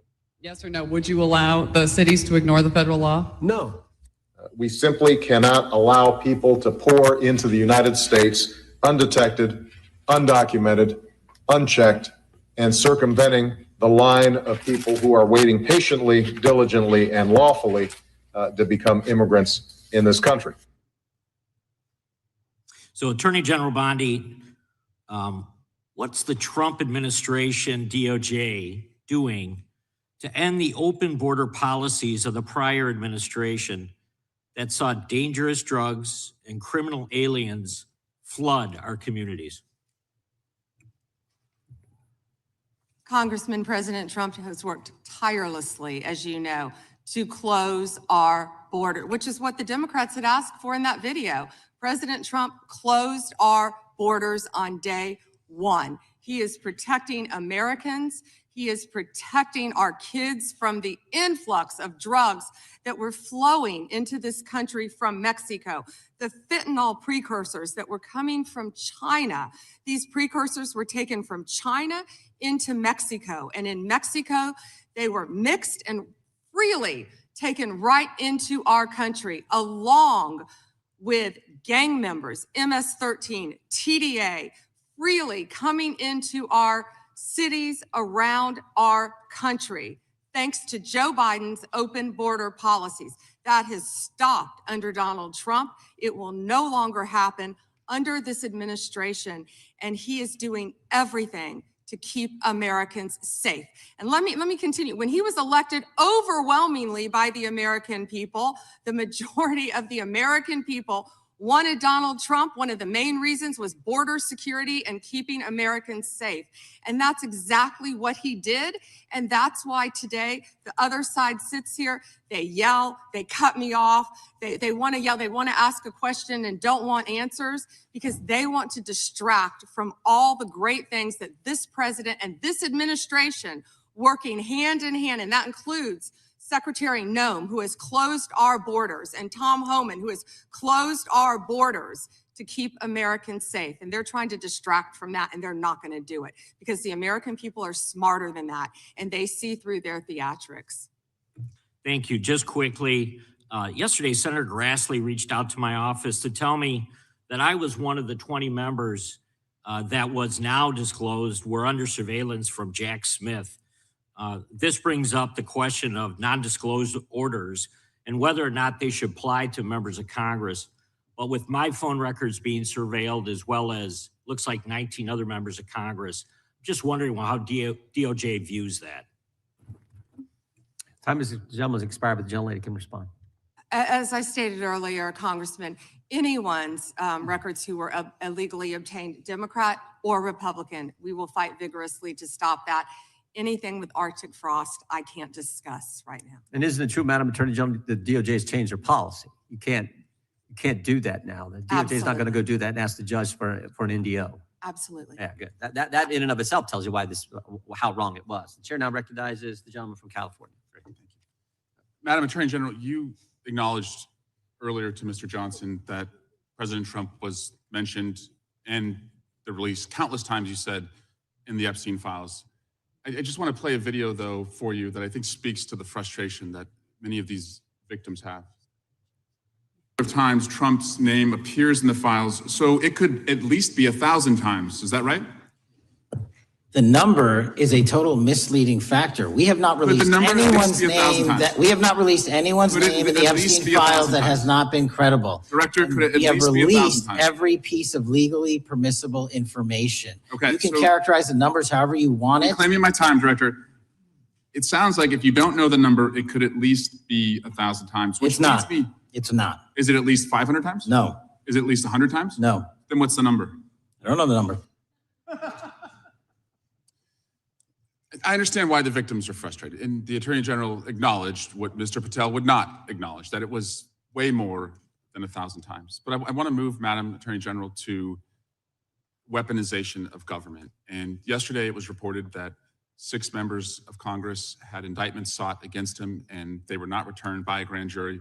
My colleagues have spoken about their frustration of being in subpoenas and having cell phone records combed through. Well, in 2017 and 2018, Adam Schiff and I had our cell phone records and email records combed through, not by you, but a different Department of Justice under the president. It was in retaliation for our role in the Russia interference campaign. An Inspector General report would find this improper and that the predicate for it was absurd. In 2020, after sitting on 2 committees that were a part of the president's first impeachment, an FBI agent leaked my cooperation in a national security case where my campaign was targeted. The president's FBI senior leadership authorized 2 statements to the press that said I was never suspected of wrongdoing and only helped the investigation. But that didn't stop the death threats or my GOP colleagues from referring me to an ethics investigation where Kevin McCarthy's chairman on the ethics committee would find the same thing as the FBI. Our current FBI director would then write a book called Government Gangsters and identify a long list of enemies. About a quarter of them have been either investigated or indicted. He listed me at the very top along with Adam Schiff, and during that same testimony refused to recuse himself when asked if he would recuse if any case came across his desk involving me or people on that list. Since that testimony, his department has put me under investigation with Senator Schiff for the nonsense mortgage fraud cases that we've seen. I get it. This is what the president does. I've priced it in. We have a bingo card at home that my kids have made of what will come next. I expected that the president would come after his enemies, but what I want to talk to you next is serious, and I did not expect this would happen, and I'd like your help on it. The president has inspired death threats against me and many sitting up here with me. In June 2025, an individual left 11 voicemails at my district office. On the voicemails, they said, get the message to him. I'm gonna hunt him down, that motherfucker, and toss his ass over the Golden Gate Bridge by my fucking self. Donald Trump's Department of Justice in the Northern District of California declined to prosecute. On May 14, 2025, on Twitter, responding to something I posted, an individual said, no, it wasn't Eric, and now I'm going to kill you.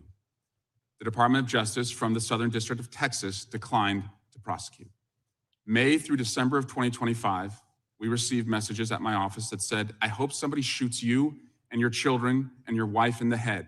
Pew, pew, motherfucker, pew, pew. I would stay indoors as much as possible, and my children, unfortunately, have to do that. The Department of Justice has not charged this individual and cited that he's a prolific caller and has health conditions, although what we have found in our own investigation and his voicemails is that he has said he will employ others to do this. The president can come after me. It's fine. I'm in the arena. So are these folks. But we never expected that the Department of Justice would not seek to prosecute and investigate those who are making threats against us. And that would include those on that side of the aisle. And I'm just asking for your help to protect life, because life is at risk with the environment we're in right now. Congressman, I completely agree with you. I know about several of those personally involving you. I believe one has been charged publicly, and there's something I would be happy to talk to you about off camera, but I can assure you that they are very serious. They are being looked into, and I can give you more details on those. None of you should be threatened, ever. None of your children should be threatened. None of your families should be threatened. And I will work with, you can come into my office any day. I will work with all of you on both sides of the aisle if you are ever threatened. And I'll gladly talk to you after this hearing about your cases. But I can tell you some of them are very active. Appreciate that. I yield back. Gentleman yields back, and we're sorry for what the gentleman and his family have had to go through. We appreciate what the Attorney General said. And I think some of the things that the gentleman from California related, we can all relate to, and it's unfortunate, it's wrong, as the Attorney General said, and we appreciate the help we get from the Justice Department. With that, we will now recognize the gentleman from New Jersey, Mr. Van Drew. Thank you, Chairman. I don't know where to begin. Thank you for being here, General. Right, see me when I'm right in front of you. I have to mention this first. You know, I used this word before, and my friends on the other side of the aisle got mad at me, but hypocrisy. Epstein, Epstein, Epstein. But for years on the other side of the aisle, we heard nothing. Crickets, not a word. Nothing was said when they were in control. Nothing was mentioned basically till last summer, and the ranking member points out that he did do something last year. Yeah, he did a letter complaining about the plea deal for Maxwell, but it wasn't a big deal.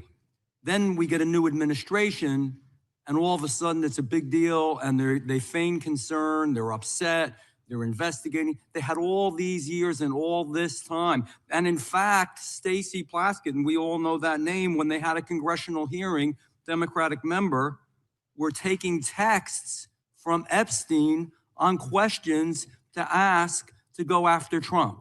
So Epstein was using her Democratic colleague as a tool to go after President Trump. Just everybody keep that in mind. And then we talk about ICE and how horrible it is. And there are concerns. Everybody wants everything to go right. Nobody.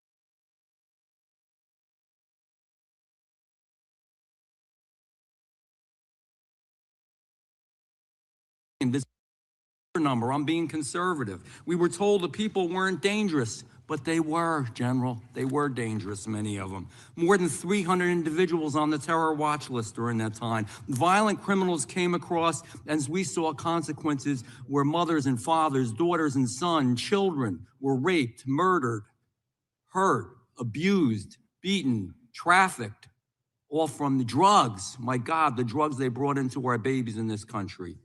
73,000 illegals with criminal histories, 20,000 with convictions of assault, robbery, and sex offenses, 13,000 convicted murderers, assault offenders. It was madness. It was insanity. It's bizarre. It's perverse.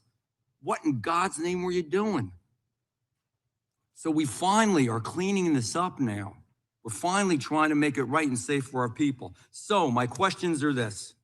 General, do you believe in removing criminal illegal aliens from our communities will save American lives? Yes, and given the cases that you just discussed, that's proof of it every single day. President Trump is committed to that. This entire cabinet is committed to that and making and keeping Americans safe. Thank you. Would you agree that, and thank you for doing that, would you agree that allowing individuals with known criminal histories to enter and remain in the United States, we knew this back then, they knew it. Would you agree that creates serious risks to our public safety? I know the answers, but let's just say them clearly. Yes. Would you agree that when dangerous individuals are released instead of detained, and they were released over and over and over again, and these are the real issues. This is really what America cares about. They want their children and their families to be safe. Do you think if you release them instead of detaining them, that crimes will happen because of that? Absolutely. Would you agree that, I'm sorry. And it did. And it did, thank you. Would you agree that cooperation between, and this is a biggie, and I'm gonna ask you to elaborate on this. This is a big deal. This is why some of the problems we're seeing in some of the places like Minnesota are happening. That cooperation between federal and local enforcement, which we always used to have, helps remove violent offenders from our communities, that we should be a team. Yes.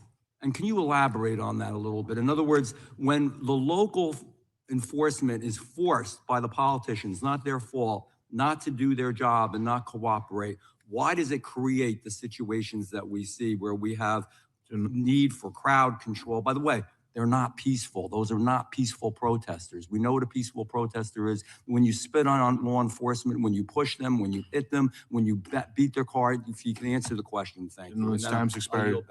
You may answer the question. Thank you. Yes, I spent 4 days myself in Minnesota, in Minneapolis. What I will say about some of these sanctuary cities, some of these democratic cities, law enforcement, they quietly want to work with us. I've spoken to law enforcement in multiple cities who want to work with us. And yes, we're going to do everything we can to keep our citizens safe, whether or not these Democrat-controlled sanctuary cities do or don't. And damn it, that's what really matters. I yield back. Mr. Chair, I have a UC. Ms. Crockett from Texas is recognized for UC. Thank you so much. Donald Trump's approval rating implodes on his strongest issue. This is from Newsweek today. It says 40% of people approve of Trump's handling of immigration and border security, while 60% disapprove. Without objection, that is a admitted. net drop Now I to recognize the gentleman -20. from California, Mr. Liu.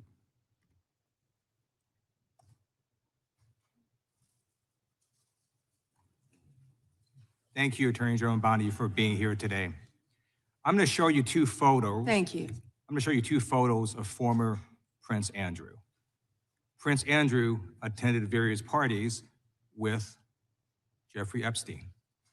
Under the law Congress passed, you were allowed to redact photos to protect the victims of Epstein's sex trafficking operation. You redacted the photos of this victim's face because you were following the congressional law. Is that correct?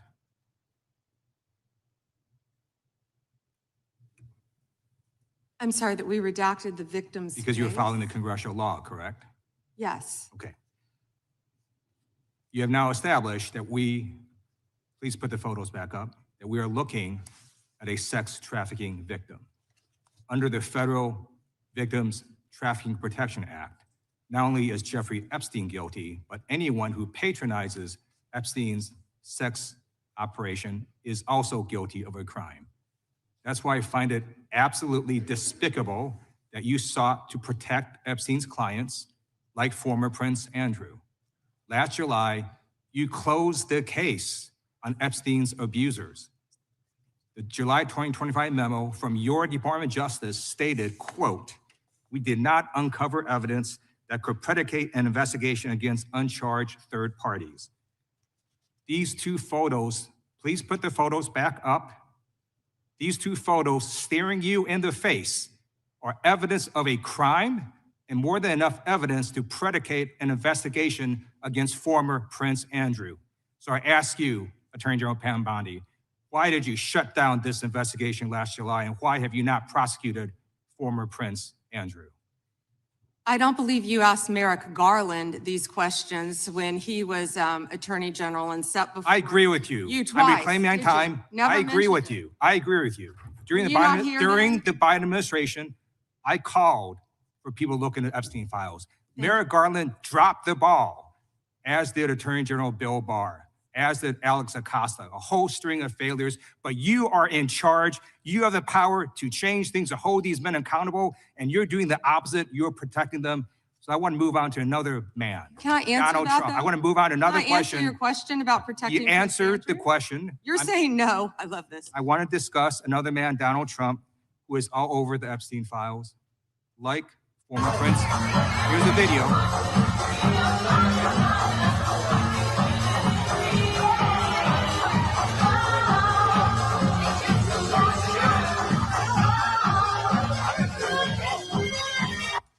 Like former Prince Andrew, Donald Trump attended various parties with Jeffrey Epstein. I want to know, were there any underage girls at that party or at any party that Trump attended with Jeffrey Epstein?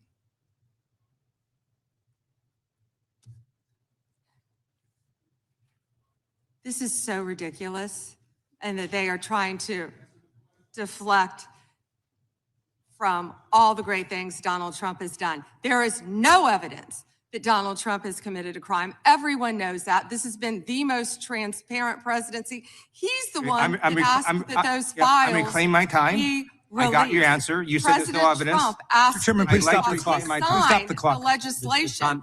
This is Time, this I'd like to is reclaim my time belongs to the gentleman from California. Okay. I'm going to put up another document from a witness who called the FBI's National Threat Operations Center, because I believe you just lied under oath.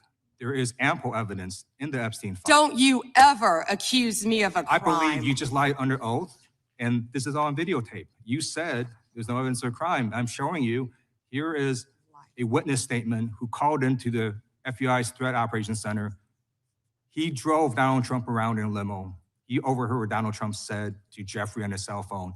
He was so angry, he was going to stop the limo and hurt Donald Trump. And he met a girl who said she was raped by Donald Trump and Jeffrey Epstein. She later had her head blown off, and officers at the scene said that could not have been suicide.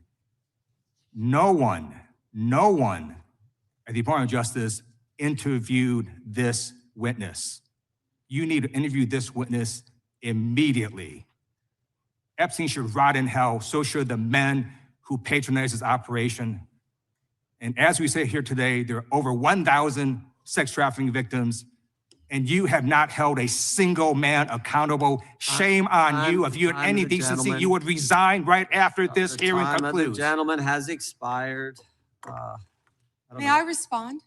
Yeah, I don't know how you respond. No one can. I did not ask a question, Ms. You're allowed to. I did not ask a question. Crime in California.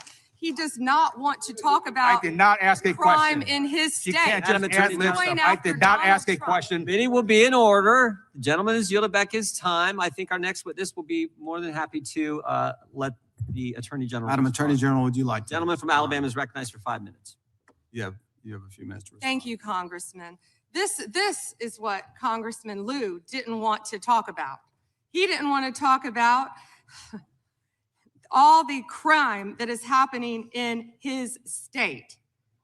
California refuses to honor detainees because of its dangerous sanctuary city policies. The refusal means California has released 4,561 criminal illegal aliens onto its street. The crimes of these aliens include 31 homicides, 661 assaults, 574 burglaries, 184 robberies, 1,489 dangerous drug offenses, 379 weapons offenses, and 234 sexual predator offenses. That's why they are deflecting. That's why they're trying to talk about the Epstein files. That's currently happening in his home state. Attorney General, thank you for being here, and I wanted to make sure you had time to respond. I'm going to change gears a little bit. In October, when you were testifying before the Senate, I know you and my friend Senator Katie Britt discussed concerns of infiltration of the illegal Chinese vapes into our country. As a father of three, obviously, I'm worried a little bit about this, and I believe that many parents in the country share our similar concerns. Can you provide an update on DOJ's work in this space over the past few months? Yes, and thank you for bringing that up. We're talking about the vapes. And this should be an issue where both sides of the aisle can work together on. Parents need to understand, children need to understand that so many of these are being manufactured in China, sent to our country, and have the potential to be laced with lethal drugs. We've seen an overdose. We need to get on the front end of this before we have another crisis and children are dying. I've partnered with Secretary Kennedy, of course, at HHS on this matter, but thank you for bringing it up. You know, they're selling these things as flavored vapes illegally in many stores around the country. Secretary Kennedy and I actually we went and did something on this, and it was sadly the day that Charlie Kirk was assassinated. And so it didn't get a lot of attention, nor should it have after that happened. But yes, we're continuing to work on that, and thank you for bringing that up. That's happening in all of our states, and I would ask everyone here, I know Congresswoman Ross was just nodding, it's happening in every state. And not only are they laced with THC, many of these vapes, but they could be laced with fentanyl. We have had a child, I wish I could think of the state it was in, but we have already had someone overdose. And we have to get together on this, and we have to get on the front end of this. And I would love to work across the aisle on this to protect our kids. How many school kids do you see now vaping? And it's not only, I believe a vape has 20 cigarettes, but you know, that's one vape is 20 cigarettes, I believe it is, but also what they could be laced with, because so many of them, the majority of them, are manufactured in China. Sure, and if you need additional resources, please let us know as you're going through the process. And I'm going to change gears one more time on you. Under the Biden administration, there was a lot of confusion created when parts of the DOJ began treating software developers like financial institutions. Even when they did not hold or control anyone's money, they were simply building the technology. That uncertainty made it harder for Americans to build, innovate here at home. Earlier this year, the Deputy Attorney General issued a memo entitled Ending Regulations by Prosecution, a clear break from the Biden administration's approach. And I think it's important that that's a good step in the right direction. But can you talk a bit about how the DOJ is now putting that memo into practice, especially when it comes to making sure that people are just writing the software and don't control the user's funds, we don't want them treated as an unlicensed money, or they're not money transmitters. So. Yes, and we're doing everything we can to protect the American people on that. And I would refer everyone to Deputy Attorney General Blanche's memo, and we're working as hard as we can on that topic. Because we want to lead the way in the space on that, so we appreciate the help. And with that, Mr. Chairman, I'll yield back 10 seconds. Gentleman yields back. We'll recognize the gentleman from Arizona for unanimous consent. Thank you, Mr. Chairman. I have a number of UCs. Gentleman can proceed. Thank you. Bombshell new docs show Trump called police about Epstein in 2006. Without objection. Kamala Harris defends Biden administration decision not to release Epstein files. Without objection. Why weren't they released during the Biden administration? Without objection. House Democrat Stacey Plaskett exchanged texts with Epstein during 2019 congressional hearing. Without objection. New York judge allows Epstein victims' claims against Plaskett to proceed. Without objection. Hakeem Jeffrey solicited funding from Epstein in 2013 after financier was convicted child sex offender. Without objection. Jeffrey Epstein was invited to dim fundraising dinner and to get to know Hakeem Jeffries by firm working with Brooklyn's Barack. Without objection. An email from Leslie Groff to Jeffrey Epstein concerning Hakeem Jeffries fundraising. Epstein file says Biden was replaced in 2019, question mark? Without objection. Thank you. The gentleman yields back. The gentleman from California is recognized. Mr. Correa. Thank you, Mr. Chairman, and welcome, Ms. A.G. Bondi. I agree with you. Our top priority should be protecting Americans.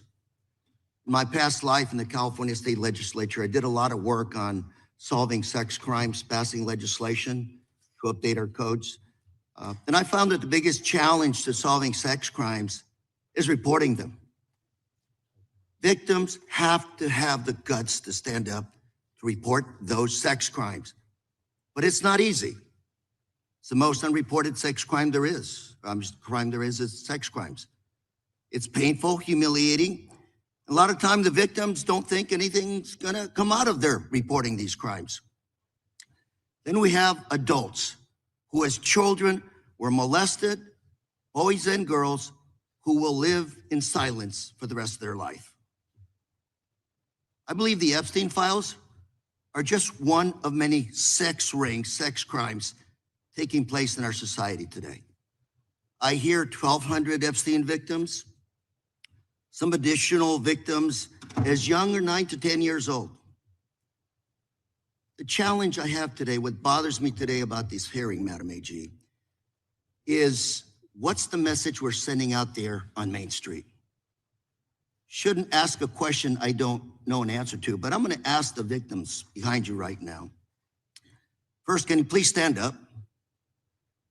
And then, can you please raise your hand if you think after everything you've heard today, you feel that our AG, the feds have your back? Do we have your back?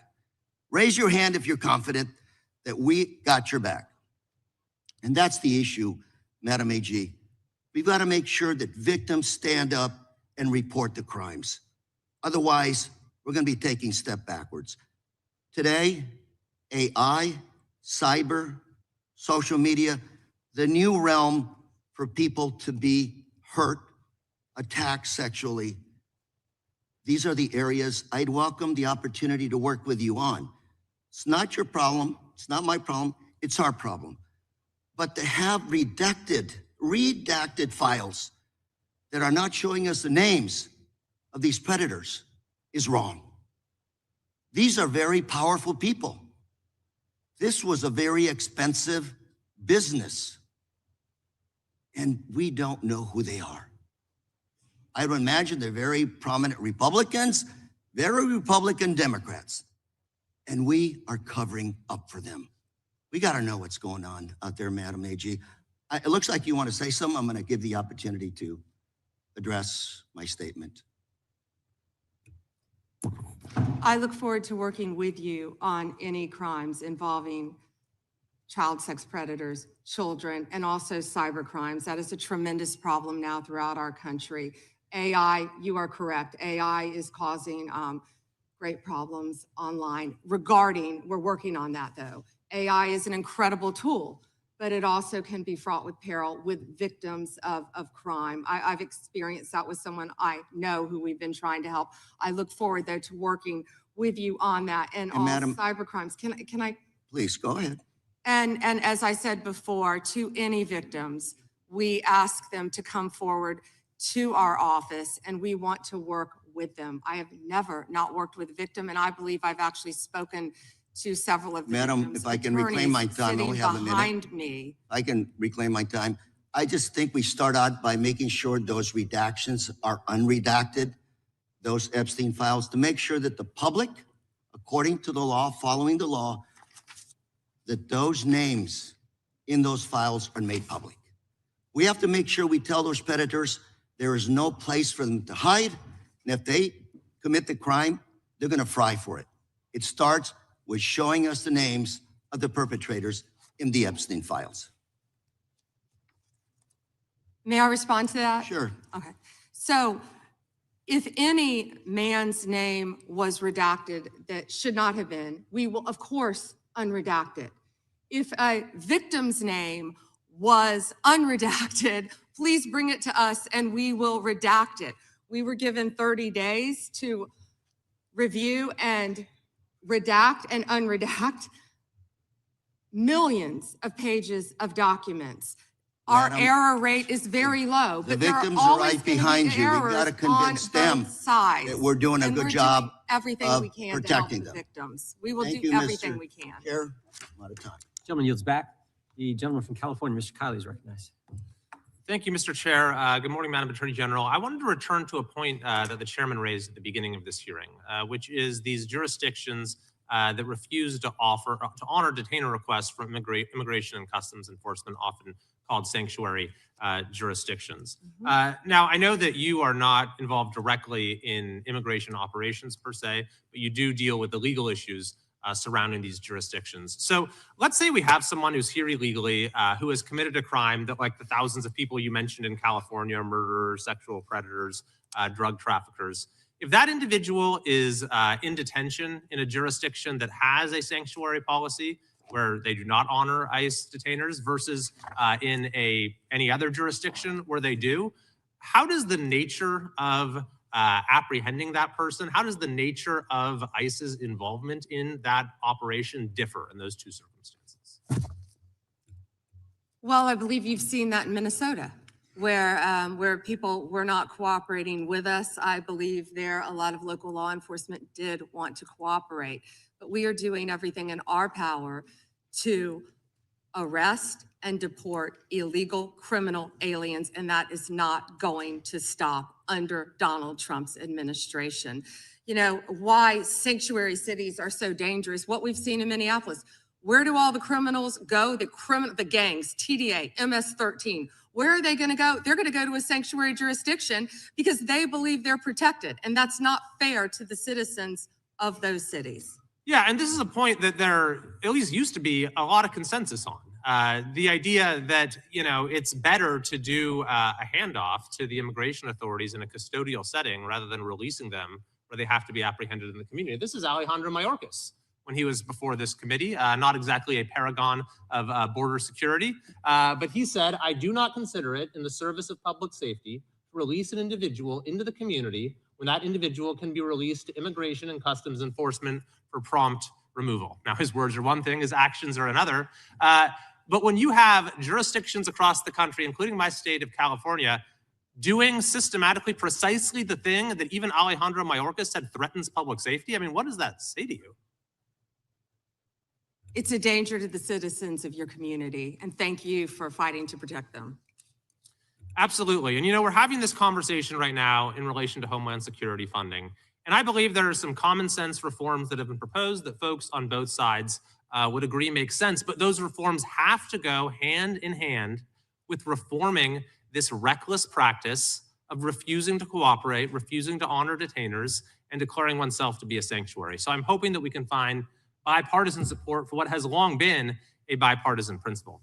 I want to go to a second topic, which is the school board memo, which I know that you have rescinded. And it was initially promulgated by Attorney General Garland when he came into office with President Biden, essentially opening an investigation into parents who are showing up at school board meetings and expressing their views on COVID policies, masks, various other issues, and using the full apparatus of federal law enforcement and counterterrorism to go after these parents. Now, he said this was because there was an increase of threats, but when even his own FBI director, Christopher Wray, was before this committee, he said there was no evidence of an increase in threats.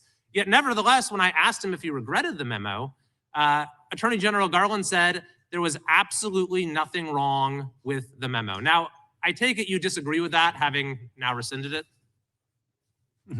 Absolutely. That was one of the main focuses of President Trump and this administration. We will protect parents at school boards. We will protect children in schools. We will protect parents' rights for their children's education in our school system in this country.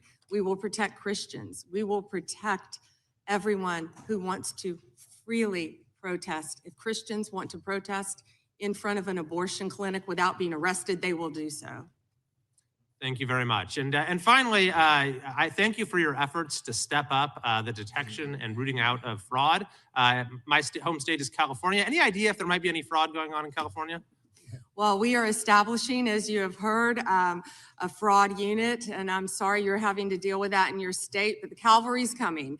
And we have Colin McDonald, who is hopefully will be confirmed soon. We're working on Minneapolis. I don't know if you were sitting here when I said that, but California was right up there. I'm sorry to say for both sides of the aisle that California is right up there with fraud. It's out of control, but we are coming to your rescue. Donald Trump is coming to the rescue. Well, thank you very much. And unfortunately, I think you'll find that what's happening in California pales in comparison to what's been going on in Minnesota. Thank you. I yield back. Gentleman yields back. The gentleman from Maryland is recognized. Actually, I think the gentlelady from Pennsylvania. Gentleman from Pennsylvania is recognized.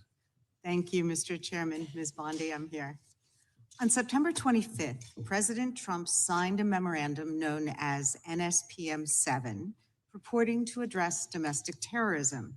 But Americans across the political spectrum were immediately alarmed by the memo's blurring of the line between unlawful conduct and constitutionally protected speech and activity, as well as its call to investigate, prosecute, and dismantle groups that the president and Stephen Miller described without evidence as, quote, an organized campaign of radical left terrorism.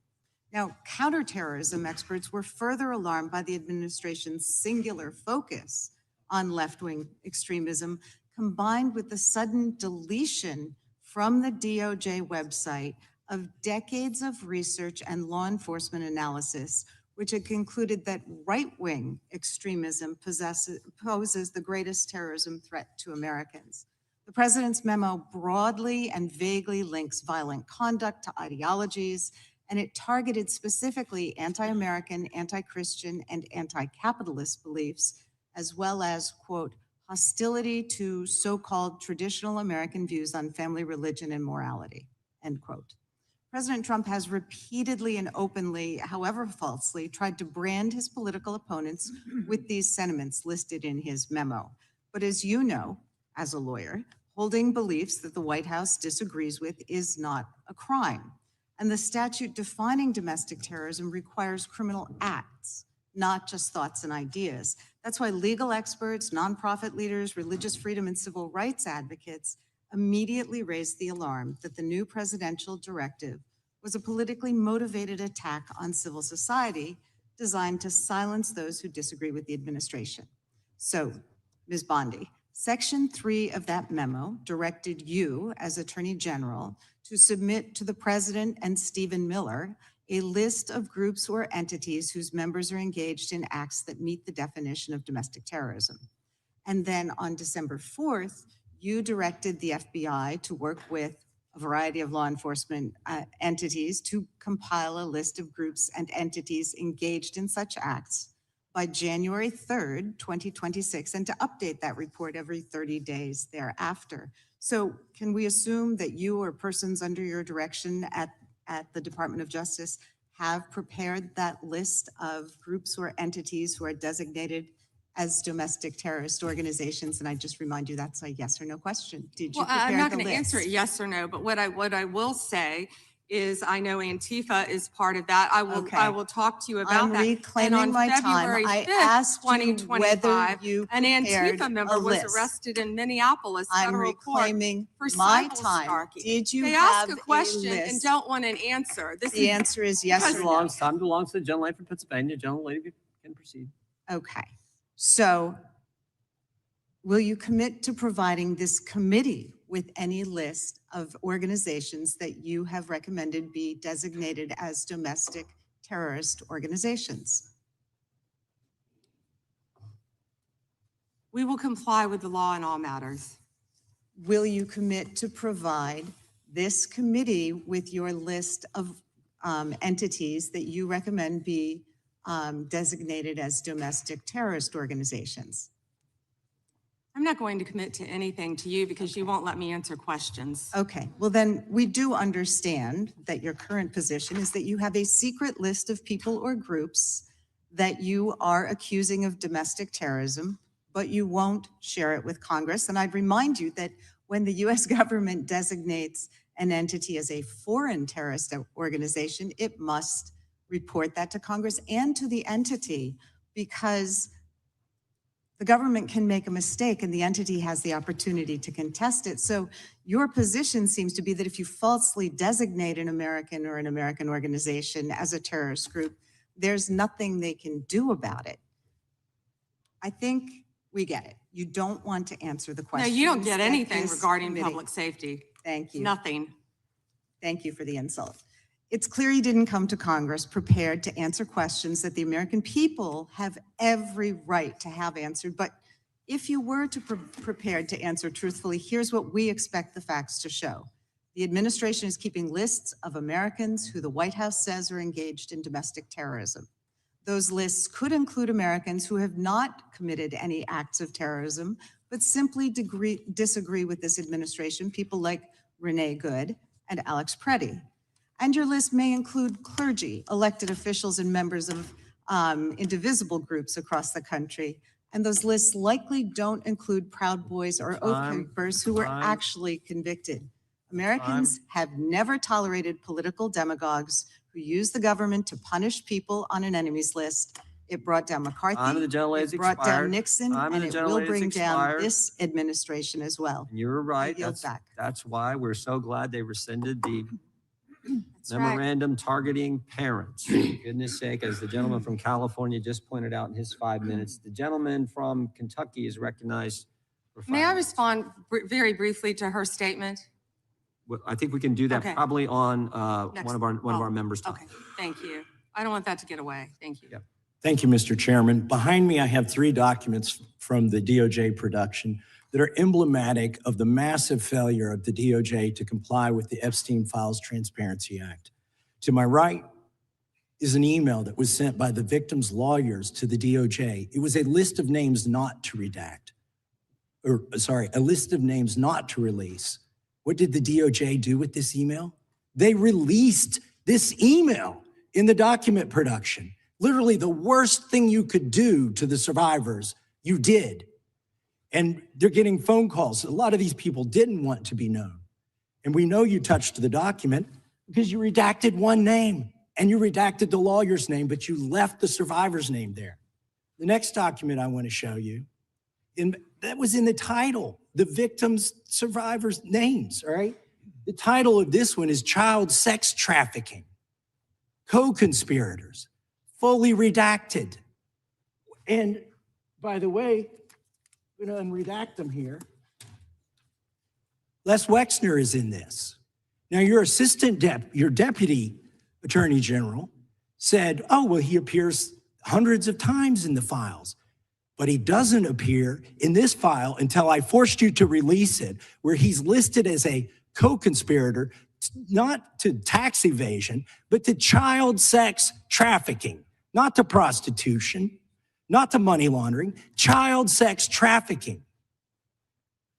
And then finally, what we have here is the third exhibit that I have is emblematic of the FD 302 release. These are the documents that we need that you're holding on to and over redacting because they have the names of the men who are implicated. How do we know? Because the survivors gave testimony to the FBI, and it's in there. And what happens when you go to the portal at the DOJ to look at what's behind this redaction? Another redaction. So we can't even see them. And then there's some of these files you've pulled down from the website that we will never see because we can't search the redactions. So I have several questions for you. Who's responsible? Are you able to track who in your organization made this massive failure and released the victims' names? Are you able to track who it was that obscured Les Wexner's name as a co-conspirator in an FBI document? Do you have that kind of accountability? I believe Wexner's name was listed more than 4,000 times. Yeah, I already told you that. This is where he's listed as a co-conspirator. Can I finish my answer? Come on, let me finish my answer. We corrected that within 40 minutes. He was already, you're acting like everybody's trying to cover up Wexner's name. Reclaiming my time. I'm going to answer this question. Reclaiming my time. He was, Mr. Chairman. This is how this works. Can I have my time back? Mr. Chairman. The gentlelady can give her answer. The time belongs to the gentleman from All right, I'm reclaiming my time. Can I give my answer? So I'm going to put the language of the bill up on the screen. Chairman, Because may I I have give another my question. answer on that? Here's It's a political the question. joke, and I need to give my answer on that. We'll let the Attorney General respond, and then the gentleman can move to his next question. It's my time. Within 40 minutes, you asked me a question. You can give Within me- 40 minutes, Wexner's name was added back. Within 40 minutes You of me catching you red-handed. There was one redaction out Where of he's over listed as a 4,700, co-conspirator. and Okay. we invited what? you Switch in. to the video. This guy has Trump derangement syndrome. He needs to get, you're a failed politician. Gentlemen, You need to I get want on you to things watch that the video. matter. Mr. Chairman, please restore his time and remind the witness of the rules Himself, there here. is no credible information. None If there were, I would bring the case yesterday that he trafficked to other individuals. Is that your position as well? My position is any victim who comes forward, of course, we would love to hear from them. 1-800-CALL-FBI. Did you ask Merrick Garland that the last 4 years? Did you talk about Epstein? I am reclaiming my time. I'm glad you're years? asking about Merrick Garland. You don't get to reclaim because time this when is you don't- bigger when than you can't- Watergate. when I don't answer a question the This way you goes want. over 4 administrations. You don't have to go back to Biden. Let's go back to Obama. Let's go back to George Bush. This cover-up spans decades, and you are responsible for this portion of it. And that's Now, where the I want to most know at transparent- what point did the FBI and the DOJ decide that Lex Wessner was not a co-conspirator? Because our Epstein Files Transparency Act requires you, please put it back on the screen, please, to release the internal decision about whether to prosecute him or not. And it's not in the files, and it's not in the files for any of these other men. Time of the gentleman has expired. May she answer? And he's a hypocrite because he voted against the ban that we were talking about on deep fake AI porn. Only 2 people voted against it, and you were one of them, hypocrite. The gentleman's time has expired. Mr. Yeah, Chairman. Mr. Chairman, could she answer the question? Chairman, I was wondering, The gentlelady's allowed, the Attorney General is allowed to respond the way she wants to respond to any member's questions, Republican, Democrat. All right, I have unanimous consent request. Gentleman's recognized for a UC. All right, this is an example. I'm submitting these 302 forms that are entirely redacted, even when you go to look at them. Without objection. I'm submitting a witness statement that implicates Les Wexner. Without objection. I'm submitting an article from the New York Times that the DOJ released nude photos and Without objection. identifiable pictures of the victims. I'm submitting a letter from A.G. Bondi to Kash Patel, imploring him to quit keeping the files when you found out that they were keeping files from you, because they're still redacting files that you. Chairman, are we going to recess for votes? Yes, we are. I'm submitting for unanimous consent a document of 17 individuals who've resigned because of the Epstein files. Without objection.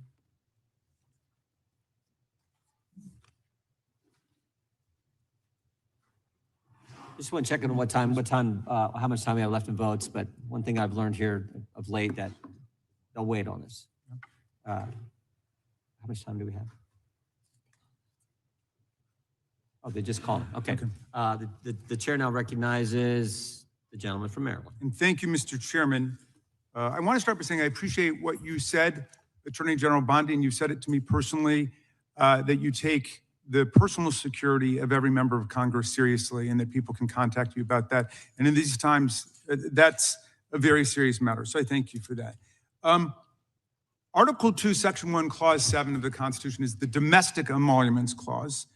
And it says that the president is limited to his salary in office and cannot receive any other money from the federal government while he's in office. It cannot be increased by $1.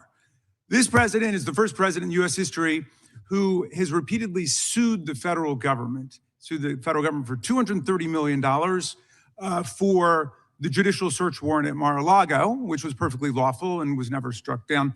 But now he's suing the IRS for $10 billion.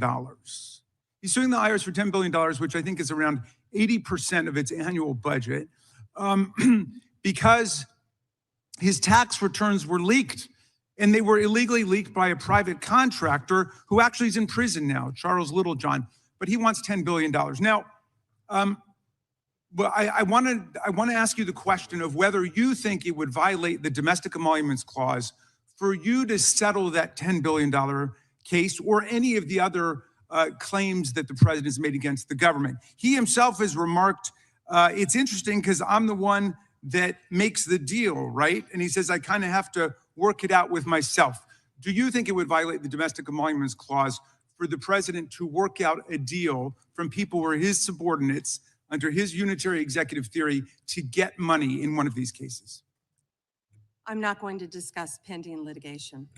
Okay, so theoretically you're saying because his privacy rights were violated in that tax case, and they were, I'm with the president on that. I mean, his Mar-a-Lago thing is ridiculous, but there's no doubt that his tax returns, despite the fact that he promised to release them, despite the fact that every other president released the tax returns, he suffered embarrassment when it showed that he hadn't paid taxes for several years, and he had a right for that not to happen. Now, I want to turn back to the Epstein survivors, because President Trump may have been a little bit embarrassed by the release of those tax returns. How much do you think the claims of these survivors are worth?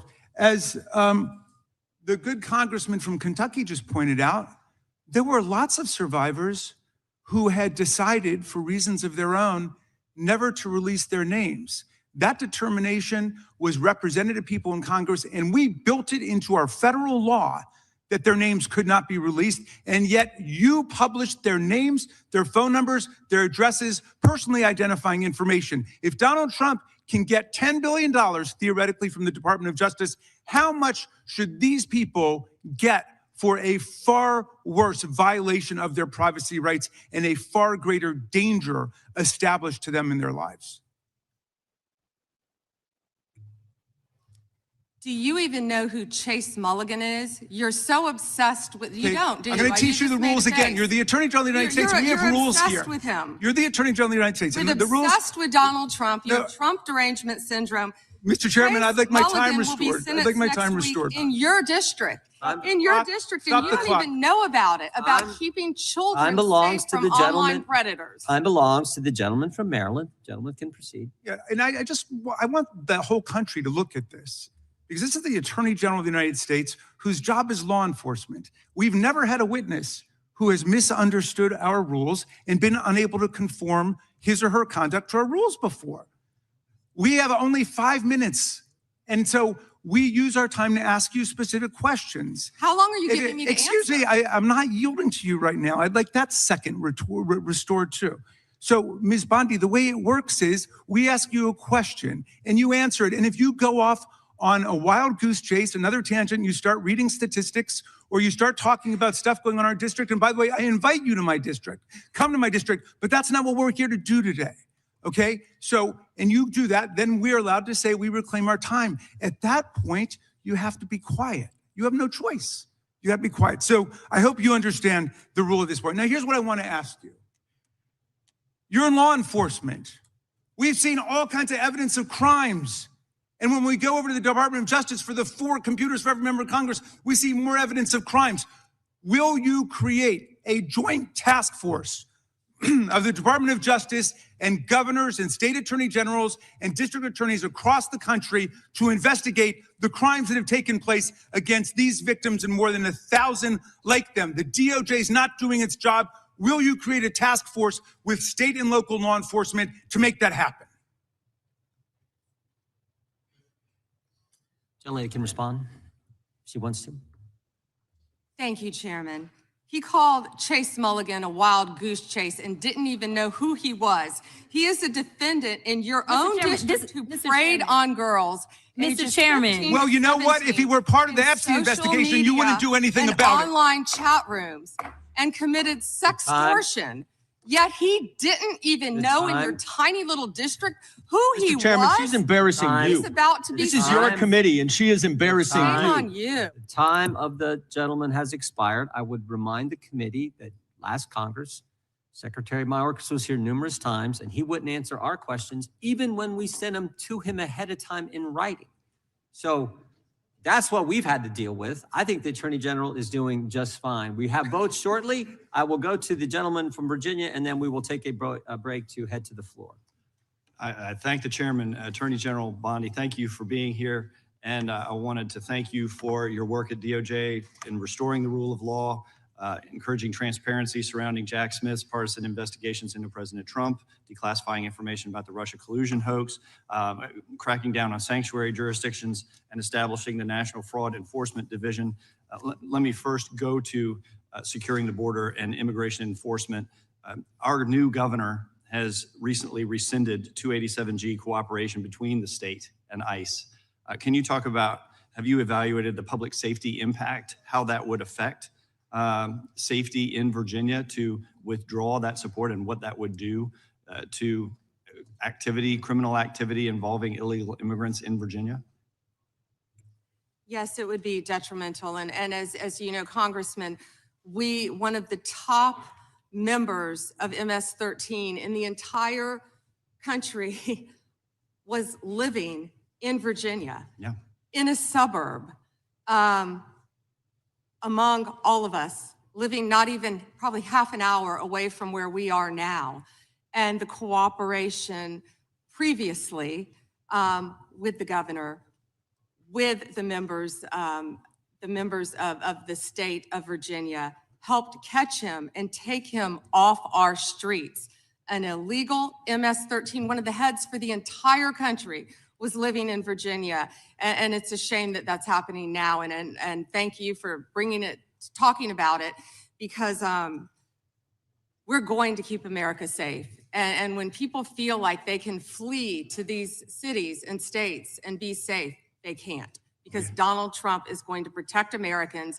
We're going to protect the citizens there, whether or not the governors, the mayors are going to do it or not. But President Trump is. We're going to keep Americans safe from violent gang members like he's been doing this last year. We appreciate that. We appreciate your work to make that happen in Virginia and keep Virginia safe. I want to move on to the fraud enforcement division that you've established. My understanding is that this initiative is intended to centralize, coordinate enforcement of fraud laws related to government programs. You've talked about Minnesota, you've talked about California. Would this affect Virginia as well? Because we have fraud in Virginia as well. Absolutely, and we look forward to working with you. Would this affect things like long-term care accountability, senior living facilities engaged in Medicaid fraud, including systemic overbilling practices and the misappropriation of taxpayer-funded benefits? That is exactly what it's set up to help. Okay. I know that whether it was related to fraud specifically or another subject, that under the Biden administration, there was a sitting member of the Virginia General Assembly under investigation. Is that investigation still ongoing? Can you speak to that? I can't discuss that. Okay. I'm going to move on to the Second Amendment rights of law-abiding Americans. Last year, President Trump signed the One Big Beautiful Bill into law, which included the Hearing Protection Act, part of it that was sponsored by myself and Congressman Clyde. It reduced the national firearms tax, $200 tax on suppressors and short-barreled firearms, to zero. And while the tax has been eliminated, the NFA's registration and paperwork requirements remain in effect.